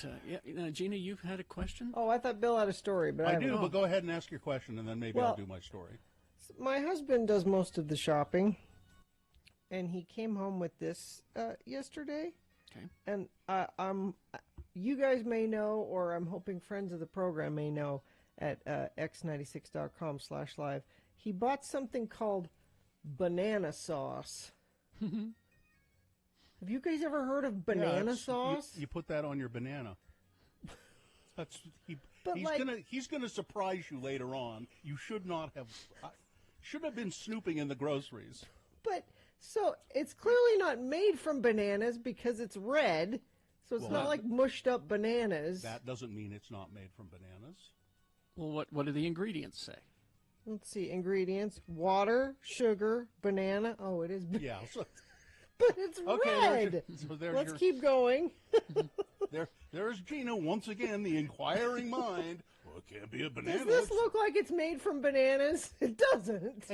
It's got a picture of bananas on the label, and then I would go, I wonder what the ingredients are. Oh, bananas. Vinegar, salt, onion, chili, garlic. So it's like a sweet, it's just a chili, sweet and spicy kind of sauce for your whatevers. Yeah, what do you put it on? What do you do with this? Whatever you want. You could put it on rice. You could put ice it cream. On, that's fine. Noodles. Yeah, it's just a tangy accompaniment, sweetened. Yeah, probably it's a little sweet and tangy, and sounds good.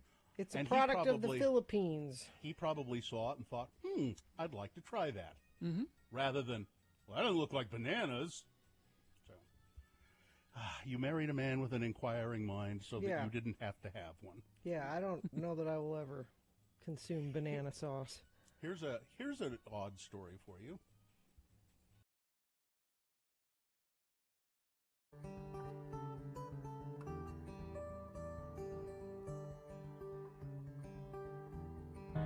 I don't know why, but as we were playing that, in my head I was singing, "We're here because we're here because we're here." Well, that was short. Here. I was just going to say, I'm sure the Lumineers will make a lot of money once they sell that to a commercial company, probably insurance. Mm-hmm. and it was short. But no, it's the Lumineers. I mean, that's what they're known for. That's the sound that they know and are good at. But where we are, pretty solid. Yeah, they're coming to town, Todd. What's the information about that again? Yeah, July 20th at the Maverick Center, and tickets. I don't know. Go to x96.com. You'll find them. But yeah, July 20th, and they're touring off their new album Brightside that just came out. So it's time to get out your hipster hats and go check out the Lumineers. Okay, I have a Greek fisherman's cap. Will that work? Suspenders. If you got suspenders, that's great. I think this would be lovely. Yes. Okay. Good. All right. I'll put that. Well, thank you for that, Todd. It's sure. Lumineers, where we are from Brightside, and so thank you. Tuesday turns with Todd on X96. Van from hell. All right, we'll see you at the meeting then, Todd. I can't wait. Yeah, I know you can't. Todd loves meetings. Above all else, he loves meetings. That's why he has more than one a week scheduled. Yeah. Let's do this again. Another and another. Oh, and you gotta find a way to get that doorknob from the KJQ studios to Todd somehow. I'll leave it on his desk. I'm gonna go. I'll be down there. All right then. Or I'll drive by his. I know where his house is. I'm gonna drive by and chuck it through the front window.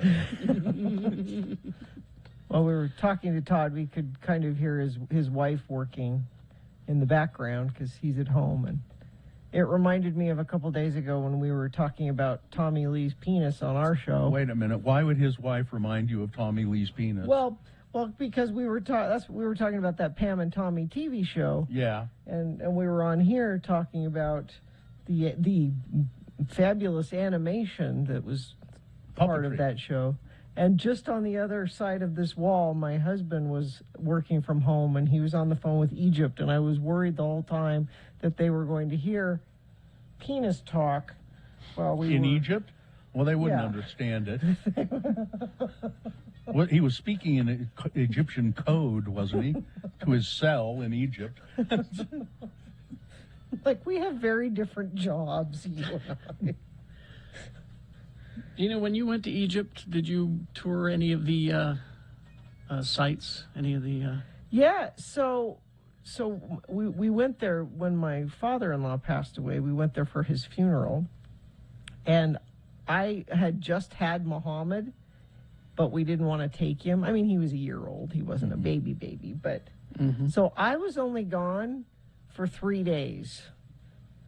It was a very fast trip to Egypt because I left Muhammad at home. That is. And while we were there, Joe's family was like, well, you're here for the funeral, but you got to go to the pyramids. I'm like, you know what? We can do that next time I come. I'm only here for a couple days. No, they would not let me leave without going. You have to go to the pyramids. You'd been in Egypt before that for a little longer. Didn't you go to the pyramids then? No, I've only been to Egypt once. Oh, I thought you went once for 3 days. Oh. Well, so, yes. Because, on my treadmill, Rami Ramani, my iFit guide, took me to the pyramids as well. We went for a walk around the pyramids. And Did he leave you stranded there? No, he had to. He made a couple of points, though. One is that, they're big and everything, but they're not the best, site in Egypt to visit. And then the other thing is, camels aren't native to Egypt, and you should stay away from them because they're horrible and they're mistreated. And don't ride a camel when you're. No, that was the one thing that Joe's family told us when we got there. And when you go to the pyramids, do not do a camel ride because they will take you out into the desert and you have to pay them more money to bring you back, or they will leave you stranded out there. That's just good business practice. It was funny because he's making these statements and he goes, just watch. And so he walks towards a camel that's sitting there on the ground. And as he gets towards it, it starts looking at him like, what are you doing? What are you doing? And then it goes, He goes, see? Terrible animals. They're just awful. Why? Because they make noise? I want to do your walking tour on your... I mean, I have to get your $15,000 treadmill in order to do it, but... It's not that much. Oh, okay. I know a person, Gina. Right? Oh, okay. Actually, you know her as well. I know her. I'm in Easter Island right now, frankly. But anyway. Oh. Walking Rapa around Nui. those heads. It's Rapa Nui, all right? It's not Rapa Easter Nui. Island. Don't call it Easter Island. Anyway, coming up. We got Boner Fight for you. Stand by for that. All coming up on the way. Stockton 12 Honda. Stockton 12 Honda is in the Southtown Auto Mall out in Sandy. Auto Mall Drive. You get off the 106 South exit, and you just drive east a little bit, make a right turn, and you're on Auto Mall Drive, and you go down and you see Stockton 12 Honda, where it's been for a long time. I've spent a lot of time at Stockton 12 Honda over the years, buying cars, getting my car serviced, and they're always dependable, always there, ready to help, and a lot of people at Stockton 12 Honda have worked there for a very long time because there's a good atmosphere at Stockton 12. Now, Stockton 12 Honda has a big inventory, lots of Hondas to choose from every day, and you'll always save time there. They respect your schedule, your busy life. So if you schedule, for instance, a service appointment, they're right on time. They take care of things quickly, and they're very dependable. Stockton 12 Honda, I recommend them highly. Go to the Southtown Auto Mall in Sandy, Stockton 12 Honda.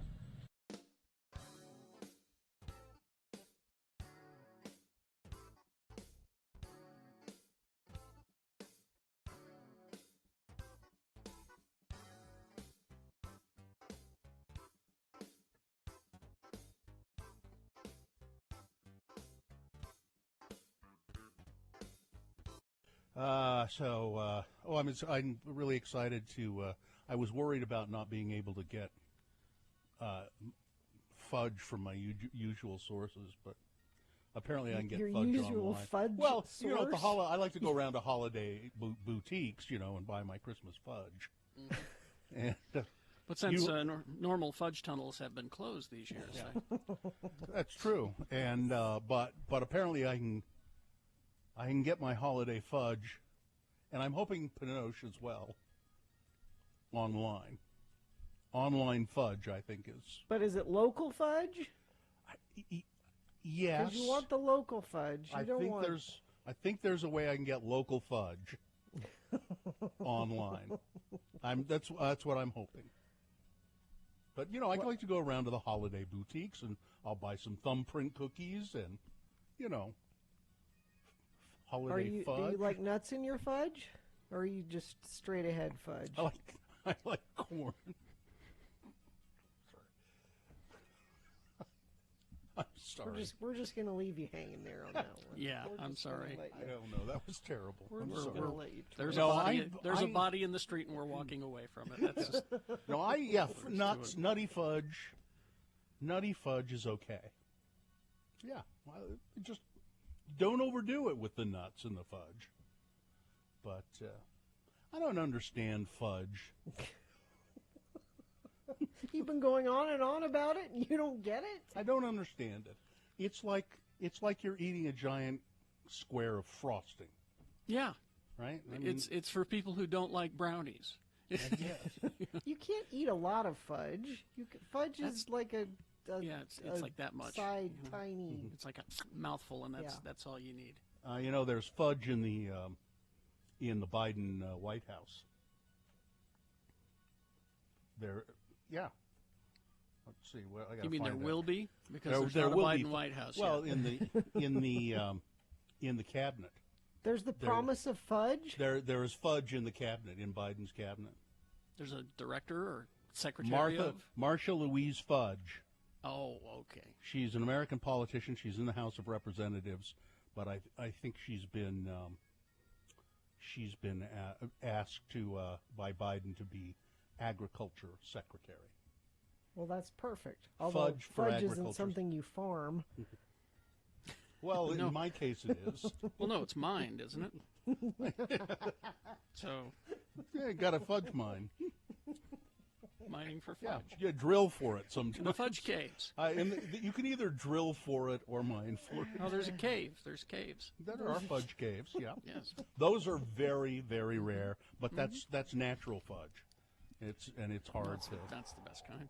Hard to find. Are we done yet with this? Well, and you know they have the special containers called fudgeware that they pack it in, and that's all I'm saying. Now we're walking away from the body that you are in the street. I am out. I make one corn comment. I'm out. Mine was a little bit more subtle. All right. Yeah, sure was. It was. All right.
Okay, it's 9:21, and we do have Boner Fight here in about 7 minutes. So do we have any leftover stories that we didn't get to? I do. Well, we've got, this isn't a leftover, this is the Oscar nominations. This deserves to be paid for by Snow Basin Resort with discounts up to $20 on lift tickets when you buy online. Visit snowbasin.com. The Netflix Western Power of the Dog was showered with 12 Oscar nominations, the most of any movie this year. Dune, close behind with 10 nominations.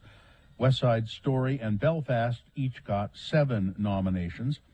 They were all nominated for Best Picture, a field that will have 10 slots this year in the 94th Academy Awards, scheduled for March 27th on ABC.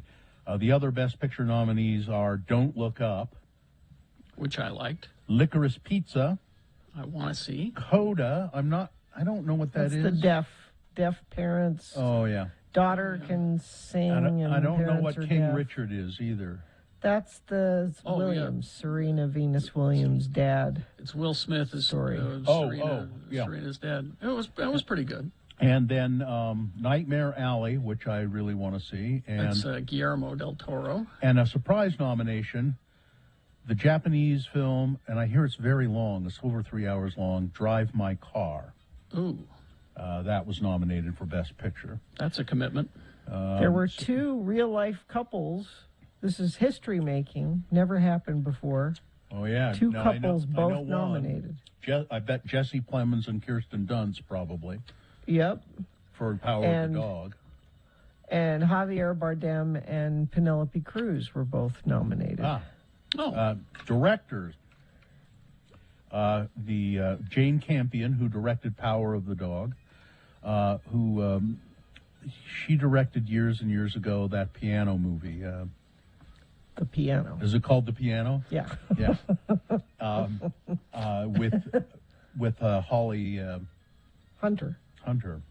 And Harvey Keitel, who was naked in it at one point, as I recall. Oh, yeah. Or was that the Bad Neill. Lieutenant? No, that was the Piano. Well, he was naked in The Bad Lieutenant, too, I think.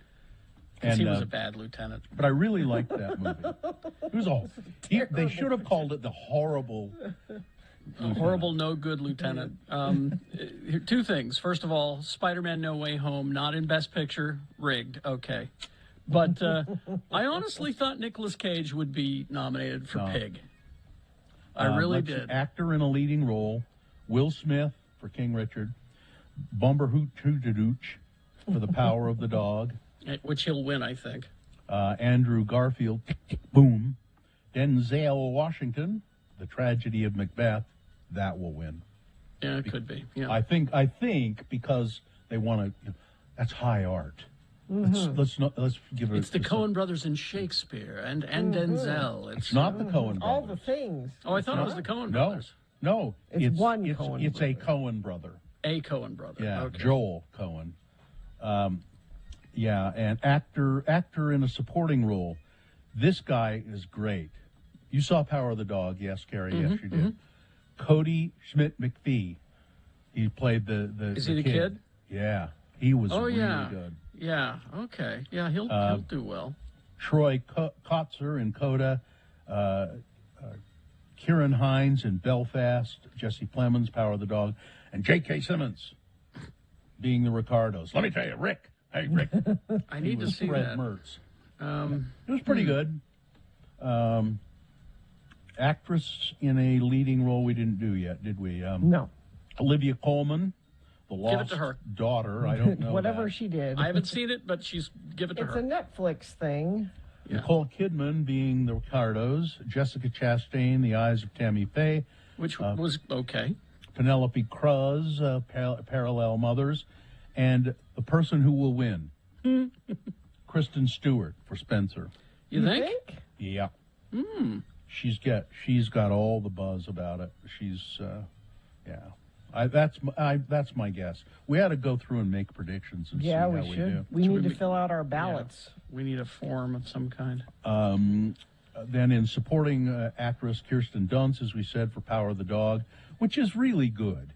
It's very good. And this is the Kirsten Dunst. I used to think she was just kind of She's got my opinion's changed, but I think she's gotten really better as she's matured, gotten to be really a good actor. Isn't it a depressing movie? Yeah, except it's sad. It's not depressing. It's sad. But it's kind of sad, and you feel ultimately. I mean, Benedict Cumberbatch is a real awful guy. Mm-hmm. But you end up sort of You feeling finally bad for understand him. why he's you feel so bad for him. Yeah. And won't tell you why. Let's see, Judi Dench in Belfast, Jessie Buckley, The Lost Daughter, and Ariana Du Bois, West Side Story.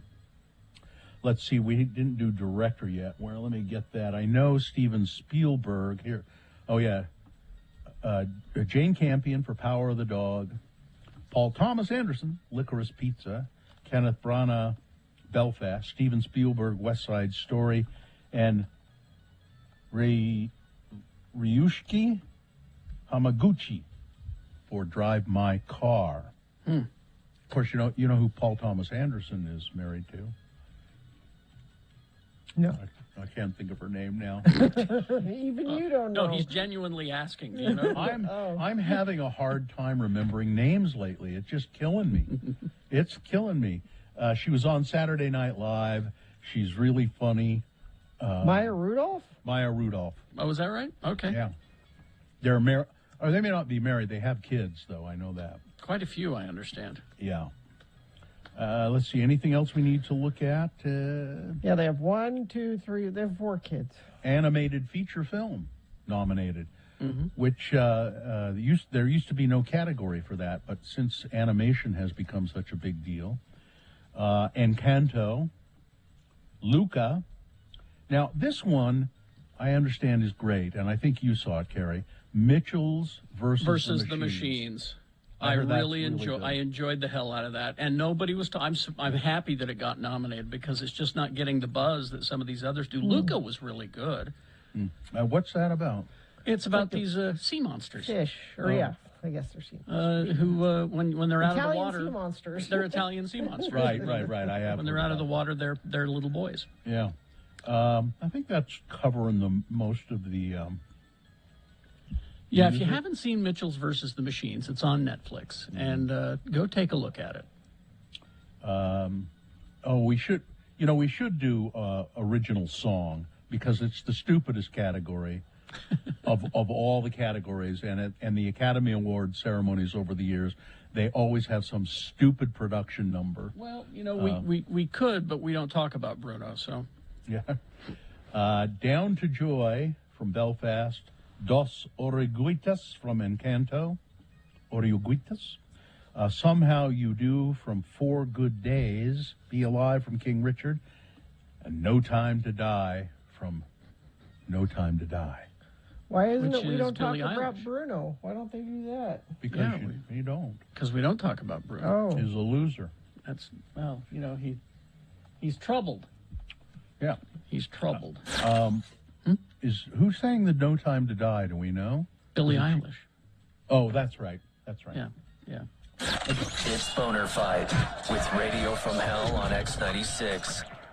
Yes, indeed. The 2 winners that we have culled from 6 candidates today.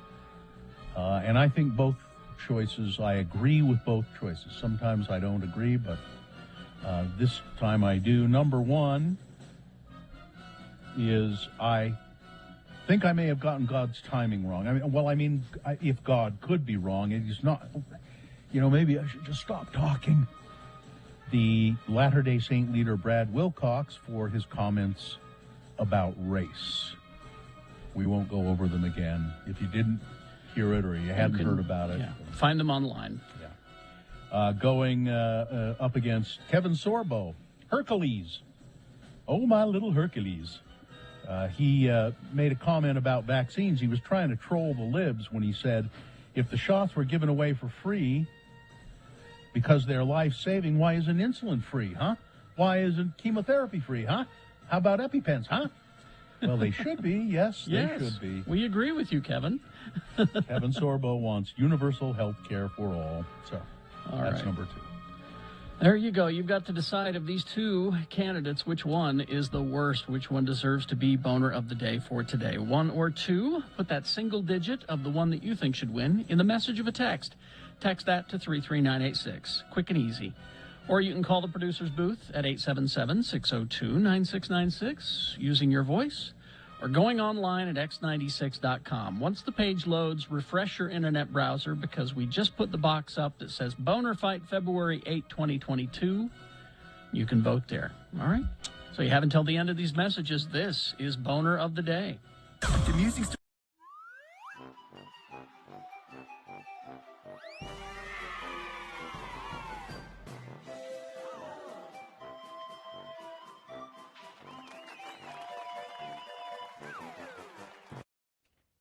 Now, I saw this story today, and Is that the one I was going to mention earlier? the headline is, creator of the Labradoodle calls it Frankenstein's monster. Excuse me, I'm sorry. This was my dog. His name was Tippy. Now, I know a Labradoodle. I know several. That is a lovely dog. I know several Labradoodles. Okay. Or golden doodles. That's another kind of doodle, but this is... maybe this is a golden doodle, I know. This is the Labradoodle specifically. I'll read you this. An Australian man who created the world's first Labradoodle says he regrets creating the popular hybrid breed, claiming in a recent interview that the majority of the dogs are, quote, either crazy or have hereditary problems. Wally Conran bred the first Labradoodle, a cross between a poodle and a Labrador retriever, in 1989 for a blind woman who couldn't have a guide dog because her husband was allergic to the dog hair. Oh, I see. Okay. Fast forward 3 decades, which I didn't realize they'd been around that long, but the Labradoodle's become one of the most popular mixed breed dogs in the world, a fact that doesn't sit so well with the man who made them. I opened Pandora's box and released the Frankenstein's monster, said Conran. He fears people are overbreeding the dog, creating versions of their own, including Groodles. What's that? Well, this says golden retrievers and poodles. I always thought that was a I thought that's golden a doodle. Golden doodle. Yeah. Okay, maybe it's Groodle. Golden doodle sounds better, but Spoodles. Spaniel poodle. Spaniel poodle. Spoodles. I find the biggest majority are crazy or have hereditary problems. I have met some damn nice Labradoodles, but they're few and far between. He spent 3 years trialing more than 30 poodles as guide dogs because their hair was hypoallergenic, but they didn't have the right temperament. They're damn cute dogs. They are. So I wish they would do one that tastes like cotton candy. But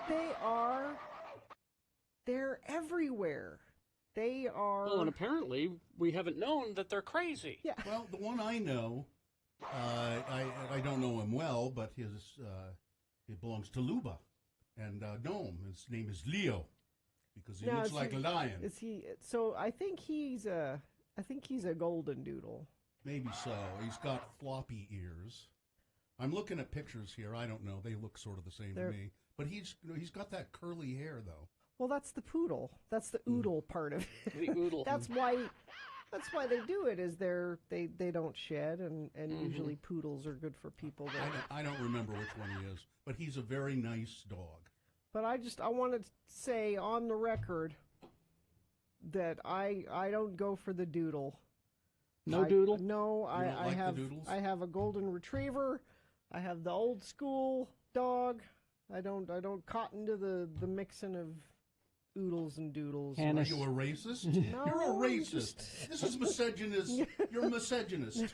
That's what you are. You don't believe in mixing of the races. I'm a goldist. Hannah says, Labradoodles are so hyper they chew on everything. My friend's Labradoodle chewed up a medical pill bottle, and their cat ate the pills and died. Now, See, they are crazy. Now, this Labradoodle, I guess he is, Leo, he does like to chew stuff, but they have plenty of chew toys there for him. And he's very well behaved. Ooh, I had a golden doodle, and it had a lot of health issues. I had to put it down in the end. So sad. And I think part of the problem is they're overbreeding them now because they're super and you can get the minis. Oh, see, now that's more my the mini. Yeah, Lab. I like little dogs. Yeah. Playing God though. Yep.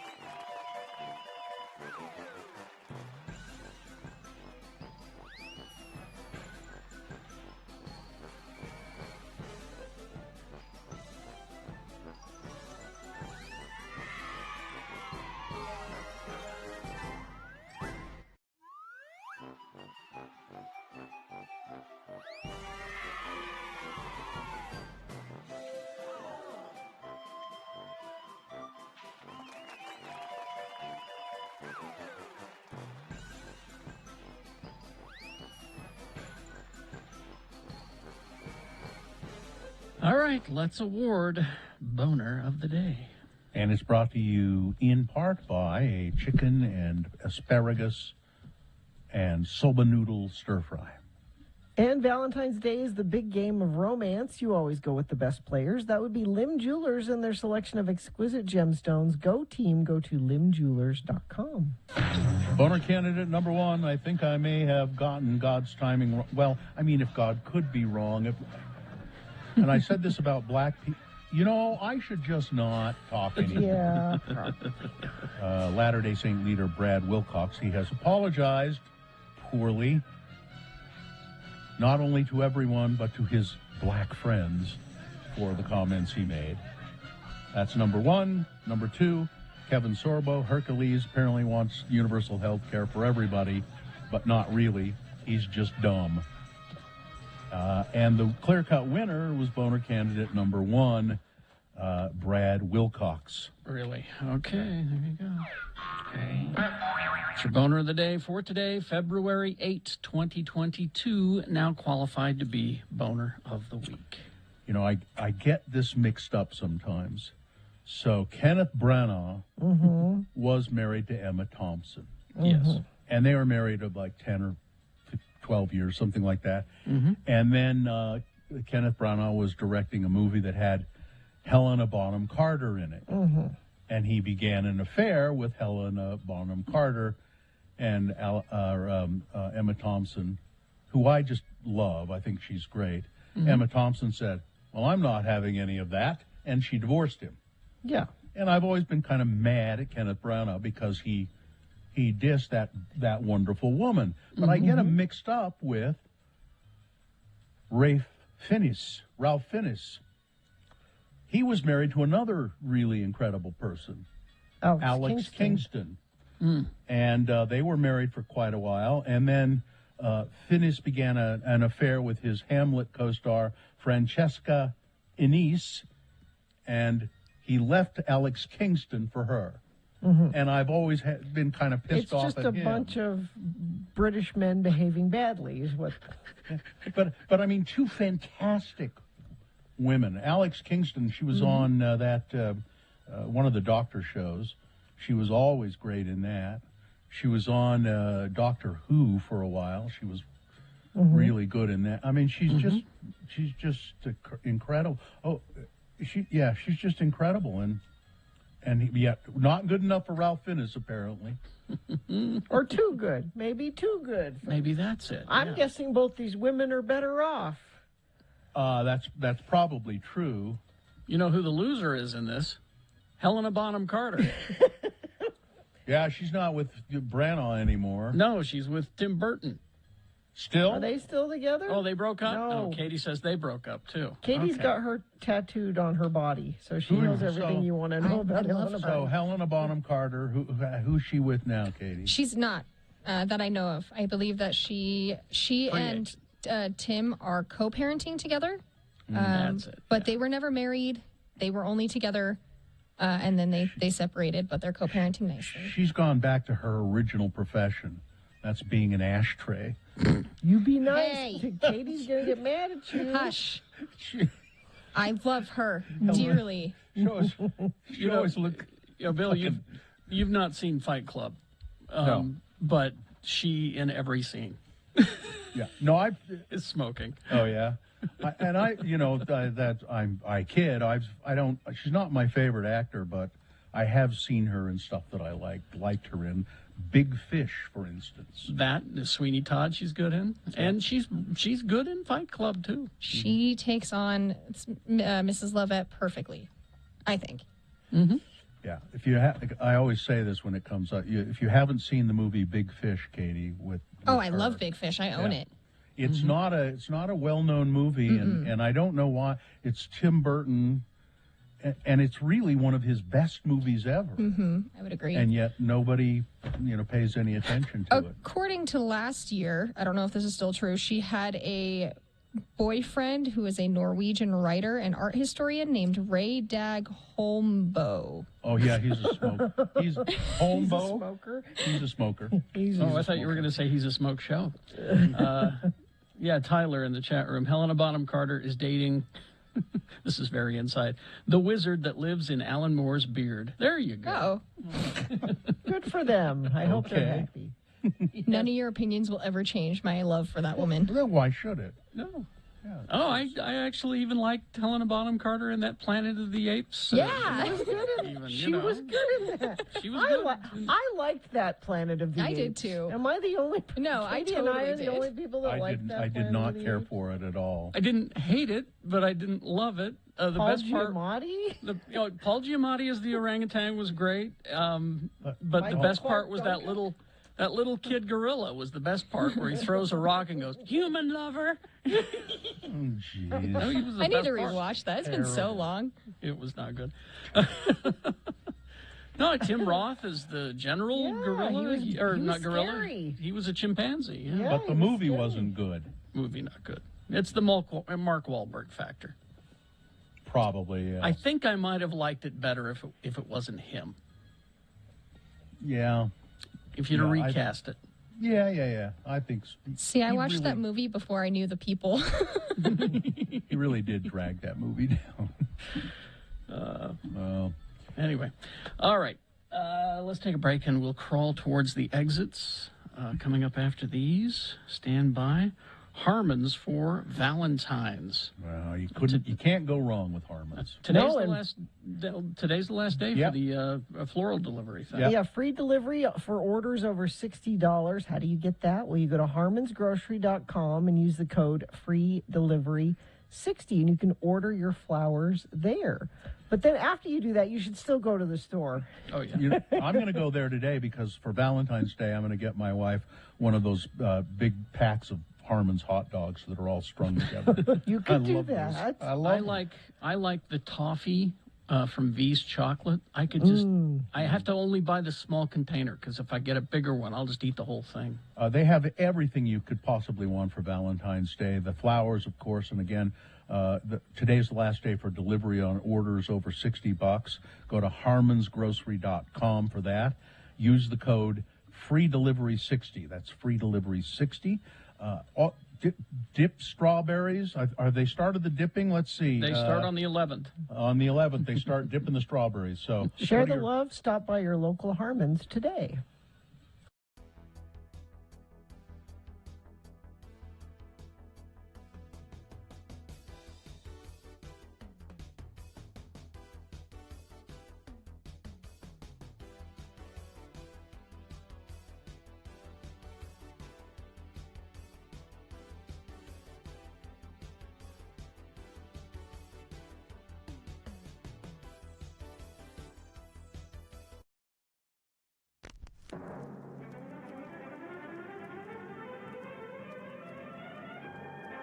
It's often said that the people of Utah speak a language all their own. It's a language that's often confusing and even incomprehensible to newcomers here in the Beehive State. So, Radio from Hell presents a handy guide to help everyone understand how the natives speak. It's the Utah word of the day. And today's word is... Gel. G-E-L, gel. And now to use the word in a sentence, LeVar and LeGrand are here to show you how Utahns speak. Listen carefully for the word gel. Our word today was supplied by a famed Utah attorney who has undoubtedly heard this word used more times in his life than he cares to remember. The word again is gel. Hey, LeGrand, how's tricks? What? How's what? Tricks. You know, things. How's things? How's it going with you? How's tricks? Oh. How's it going? I got you.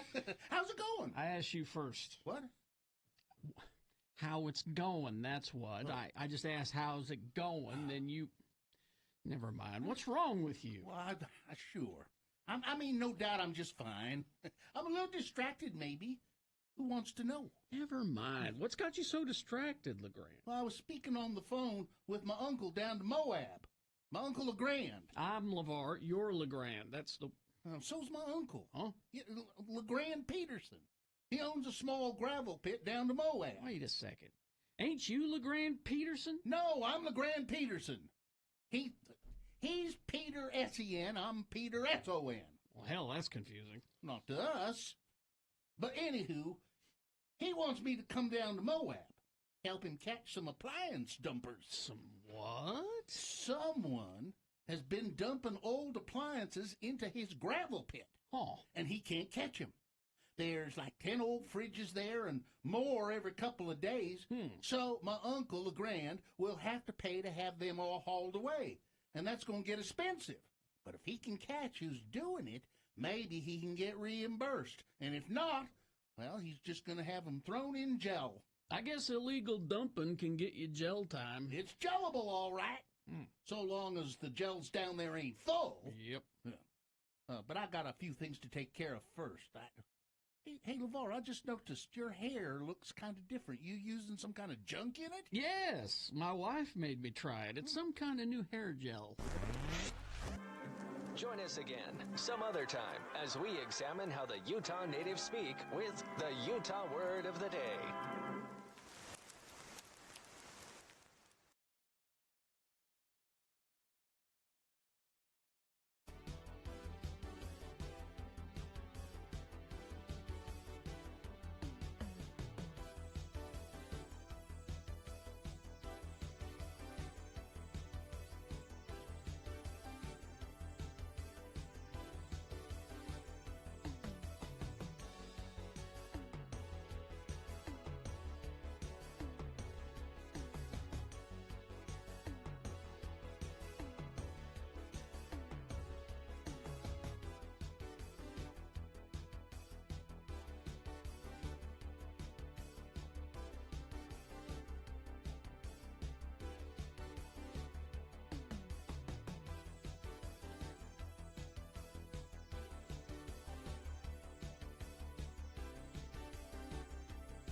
All right, 9:50. You seen the Olympic mascot, or mascots, I should say? Well, there's more than one? Yeah, there are two. Oh. One looks kind of like a round panda, a little panda character. His name is Bing Dwen Dwen. And then the other one's name is Shui Ron Ron. I didn't know about him. I only knew about Bing Dwen Dwen, but I just started to look him up.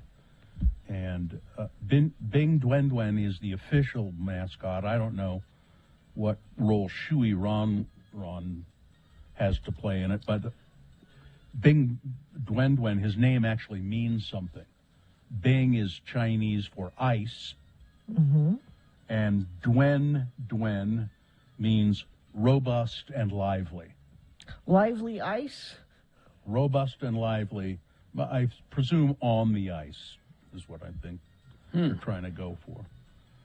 But then I don't know who this Shui Ron Ron. Shui Ron Ron is there just in case Ben cannot fulfill his duties. Is that what it is? He can step in and take care of. He can step in and take care of business. So, you know, today is the 20th anniversary of the opening ceremonies here at the 2002 Olympic Games. And they're going to relight the cauldron today, at 6:15.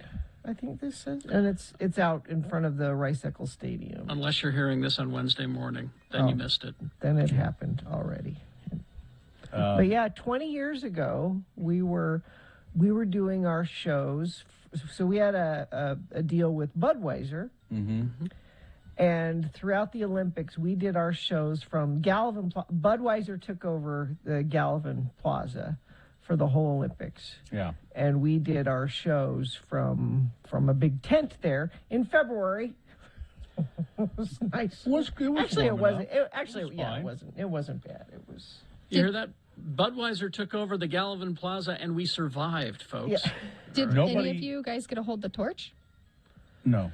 No, but my dad got to run with the torch. He was part of the Olympic torch run. His portion was in St. George, and they give you a little commemorative torch to keep. That and then you all had to wear these really horrible jogging suits. Yeah, these white. They were awful. Yeah. But Shuey Ron Ron, I looked him up. He's the mascot of the Paralympics. Oh, okay. So Bing Dwen Dwen, the Olympics. Shuey Ron Ron is the Paralympics. And I kept looking at him thinking, I don't know what kind of an animal that is. He's not an animal at all. He's an anthropomorphic Chinese lantern. Lanterns represent harvest, celebration, warmth, and light. The wistful shape at the top symbolizes auspicious happiness. And there you go. So, Shuey Ron Ron and Bing Dwen Dwen. I think Olympic mascots are just kind of stupid. Do you remember ours? I remember Copper. And well, yeah, we had like 4 of them. There was Copper, a bear, a wolf, a rabbit, and there were 3. It was a bear, a fox, and a bunny. So Copper was the fox. Fox. I liked him the best. That's Wasn't why one I know. Cole? I think Cole was the bunny. Yeah, Cole, because Utah Coal, good old clean burning. Clean Utah coal. Yeah. And copper, coal, and what? Plutonium. No, not plutonium. Might have been. Let's see, Powder. That's what it is. Powder was the bunny.